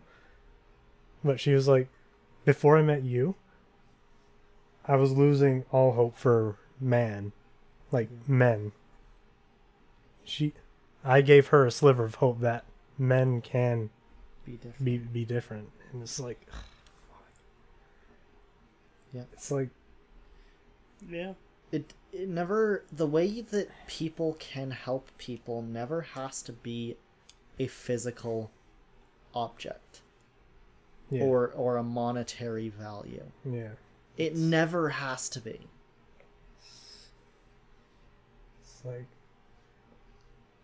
again, I don't want to get religious, but it's like, maybe that's my purpose in life, just being in, like, the presence of someone that could just Yeah, I'm not like Just- I used to be religious because that's how Just I like- was brought up. Yeah. I'm not as much anymore, but I still agree with a lot of the really good principles of yeah, you sort can- of the Bible. yeah. Because I want my Nana had asked me this question, and now I sort of have an answer, because I told her at one point that I didn't, believe in a God. I didn't want to go to church anymore, and she asked me what the point of life was then. And at that point, I was like, I don't know. But now I kind of have a more clear idea. yeah, It's like to help others. the point of, and I'm not going to dig too deep into it because that's a whole thing, but the point of our religions are morality. When it comes down to, like, the brass tacks, right? The point of it's morality. Oh, now I understand what you mean by brass tacks. Because they have a point to them. Continue. It took me a second. I was like, what the fuck does that mean? Have you never heard that? I've never heard that before, but I love that a lot. Oh, I get it. There's a point. That's what it's about, though, right? Like, it doesn't have to be a big extravaganza, right? Like, we're not talking about you have to bring, 100,000 fucking kilograms of gold with you into your grave when you die so that you get a nice little spot next to a cliff in heaven. It's not about that. The point is that you live your life based on morals. And those morals are what make you who you are as a person. And those morals are what define you. I guess it's like with like I guess when it comes to like I know sort of like circling back to what was probably an hour ago at this point, I don't know. We've been going for so long. Like 3 hours, 20 minutes. like we were talking about Kenny. And it's like I guess the thing that I don't like the most is how like in my sort of moral compass is to help others and to bring the quality of life of others up if I can. Yeah. And it just doesn't seem to be it like it's like in his actions, in what he's done, it doesn't seem like it. It doesn't seem like he wants to help. He sees the world. It seems as though he sees the world in a shade of green. Yeah. So, I think that's like morally, like my political compass at this point is more of a moral one. Yeah. It's like I'm going to try and put my voice towards what I feel is morally right for the benefit of everyone. And that's why I'll never say that I am a liberal or that I lean in whichever direction, because I don't have a specific label to put on what my views are. I know what I think is morally correct, and that's what I go on. And if a political party happens to line up with those morals Exactly. in some capacity, if I can sort of put that out there as sort of a, let's see if I can help people by putting these people that align with my morals in power. Let's see if that's truly why I voted the way I did. Yeah. I want to help. Yeah. And it looks like this past time I wasn't able to. It's Yeah. always next time, right? Exactly. Like,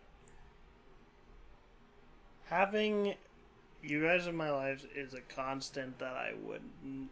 I love it. I wouldn't have it any other way. Yeah. Because, like, I've had people that I've gone to school with, that I was friends with, that I kind of fell out of contact with, that I considered to be best friends at the time. I know who you're talking about. It's the same thing for me. Yeah.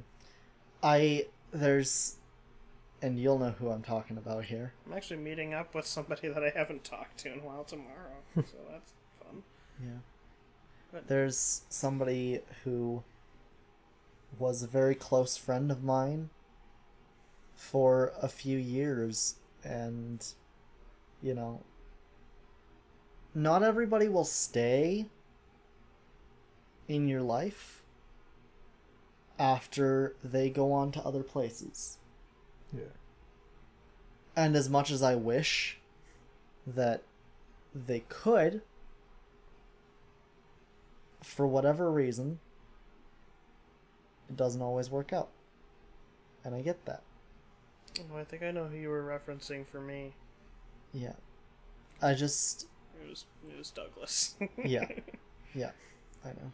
But- But, like, in the case of, like, this one in particular, it hit me hard when the connection stopped. And it still hurts because I never got any explanation. All I know is that it just disappeared. Oh. And I know what you're talking about. yeah. And I just... Like, not everybody will stay. And I understand that. And I've always known that because I've had people throughout my life that have just gone a separate direction, and then they were out of my peripheral. And I always want to say that people are my friends still when that happens, but what do you call someone who just kind of disappears? Hey, that's not an easy question to answer. That's... Because in the past they were. But when they're gone and you don't know why, How do you talk to them? That's almost about like... that? It's almost like relationship limbo. yeah. Yeah, you don't know, Like they're there, but... but they're not. But Schrodinger's something. it's with this one person in particular, it feels even worse because I know they're around. I know They still how they're doing on a daily basis because they talk to me. they talk to you.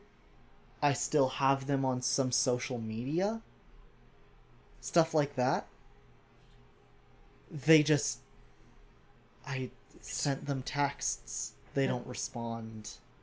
And it's weird from my side because I want to. Because from my side, I don't know what happened. Yeah. And it's not my place to figure that out. And as much as I've tried, I can't figure it out. Yeah, it's like sort of Schrodinger's friendship. It both exists and it doesn't. As weird of a metaphor as that is, but I use that metaphor a lot for a lot of things. Yeah.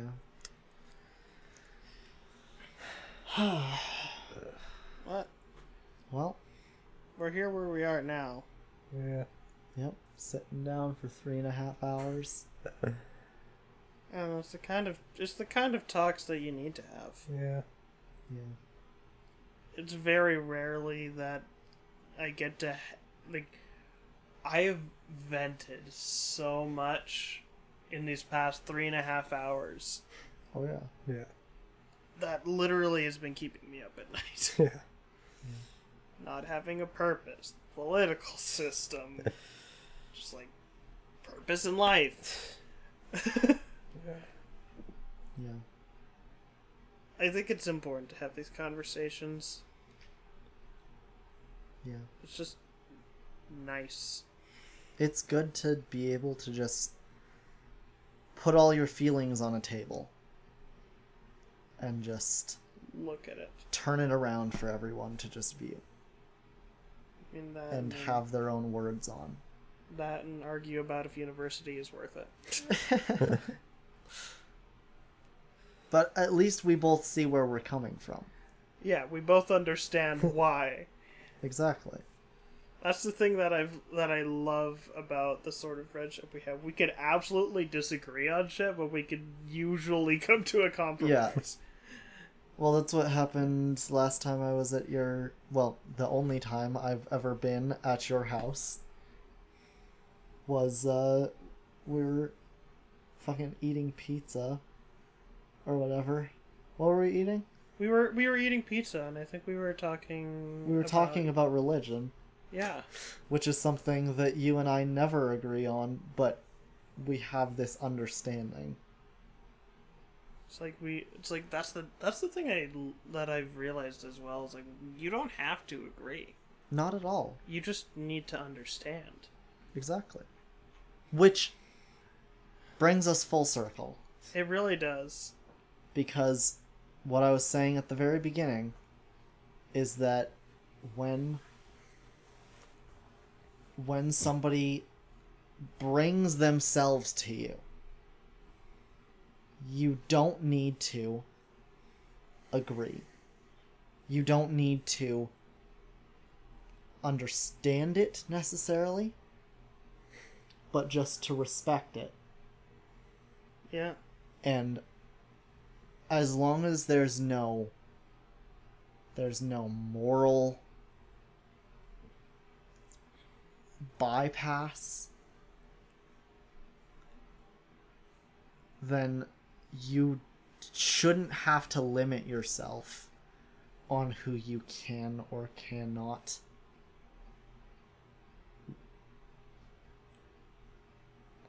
have in your friendship peripheral, you or your level of understanding, right? Like I said at the beginning, how is my mom going to take it? It's like, Because when I come out, am I going to be just Josh to her forever? Or is she going to allow me to take this next step in my self-discovery? And is she going to see that the past 21 years, that was Josh? and But 22 and on, it's kind of a new you. entirely. Yeah, it's like, since I've come to know you, you've significantly changed. Oh yeah. It's like, definitely definitely a different person. Yeah. I remember when I first met Kyla, Yeah. and also how much she's changed since I met her. Oh yeah. I remember when we first sort of met her in Calgary. When I first sort of met her, she was a lot more sort of like introverted, kind of kept to herself. She was in a bubble. Yeah. She has opened up so much since she got to know you. It's amazing. Mm-hmm. And you've greatly improved her quality of life too. Yeah. It's just the situations you come from, the way you talk to people, and whether or not you can find something within yourself that whoever you're talking to can relate to and latch on to, and you can have a healthy conversation and you can have a healthy relationship with that person. And with Kyla, that clicked. And I'm so happy that every other part of my life didn't work out so that this one could. And now, in the next couple of years here, depending on how things work out, I'm going to be lucky enough to call her my wife. My wife. And that concept, that idea, just overloads me with joy. It's mind-boggling. Right? This little homo over here can find himself a wife. That's weird. I can't even snag myself a girl. What the This- fuck? This homo is so damn flexible. You figured me out. Yeah. So I guess I have a question for you guys. Oh, shit. Whatever it is, no. Oh, I'm shit. kidding. So, despite our different understandings of how everything works, despite caveman brain, I can't remember. When I finally make my transition and I come out, do I have the pleasure of, whether or not you understand it, the respect to refer to me the way that I kind of want to be called? As soon as you want me to call you what you want to be called,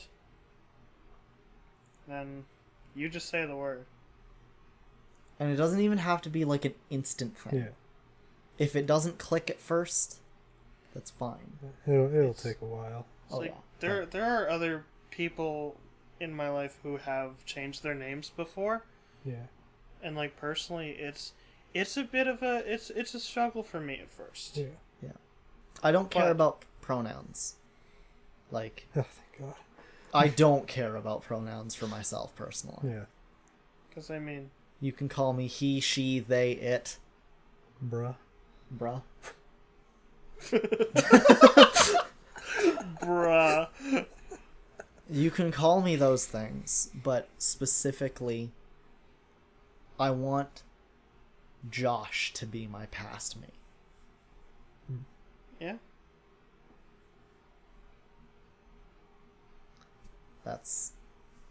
That's where I'm at.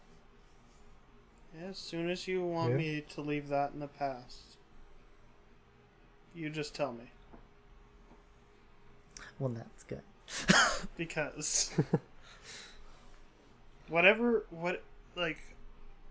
whatever makes you happier is what's more important. Yeah.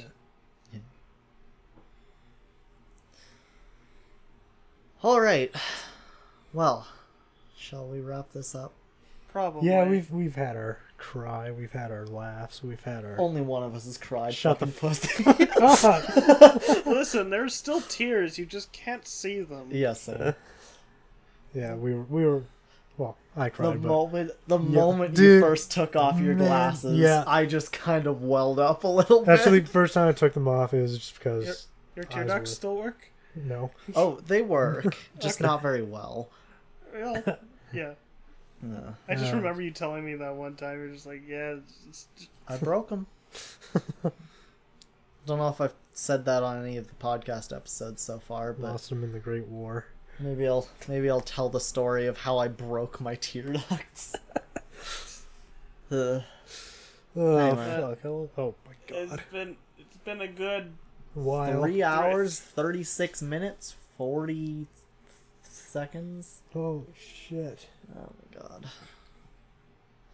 Well, thank you everybody Yeah. for watching for listening. or listening. For understanding, Yeah. Yeah. hopefully. And, you know, Hopefully, even since we started doing this podcast, the changes that have happened oh yeah, in all of our lives since we first started JAMAcast, oh yeah, there was going to be another Adam. Yeah. yeah. I don't know if anyone There was going to remembers be a that. Richard. Yeah. The JAMAcast. Yeah, that was a thing. Ugh. We made a table Yeah. in shop class that we were all going to stand around. It was a whole thing. Oh, fuck. Oh, I'm glad we didn't do that. Yeah. Yeah, as janky as this podcast recording setup usually is, holy shit, it's so great. Oh yeah. Oh, Ugh. Yeah. I need food. You need And then- food? And then I need to go to bed. Oh, I thought Because you I'm said you working need with- food. I was like, wow. I mean, I need food, but I also got work in maybe 7 hours. Oh yeah. yeah, maybe, that's- I you don't should know. probably go to bed. Unless Yeah, I you got should work at definitely. 10. Well, I'm going to be up at 6:30 anyways. Fuck my life. Why is your body like It this? hates me. That's why. Well, all right, everybody. Yeah. Well, thank you for listening to the JAMAcast podcast. hopefully you've learned something from our sort of self-discovery rantings and stories. Yeah. Yeah. And if you support the podcast, be sure to subscribe to it, whether you're listening on SoundCloud, Spoofy. YouTube, Spotify, Google Play. And Stream our EP, please, so we can get more sense from Yeah. Spotify. we have an EP called Just In Case You Feel Alone Or like by Ramen Rejects. at some point we're gonna release Car Radio that we've been working on at some point. And we have a couple more plans for some bigger projects that hopefully will come out this year. Though I won't put any promises to that. Yeah. And yeah. Thanks for listening. We're all very tired. Suddenly. It's 1:30. I think we deserve that. Yeah, we do. All The right. dog's fallen asleep somewhat. Yeah. Good. Did I feed her? Yeah. Yeah, you did a few hours ago. Okay, good. All right. All right. Well, bye everyone. Goodbye. Have a Bye. good night. Drive safe. Don't speed. I could have talked about that. Let's talk more about white privilege, shall we, children? Yeah.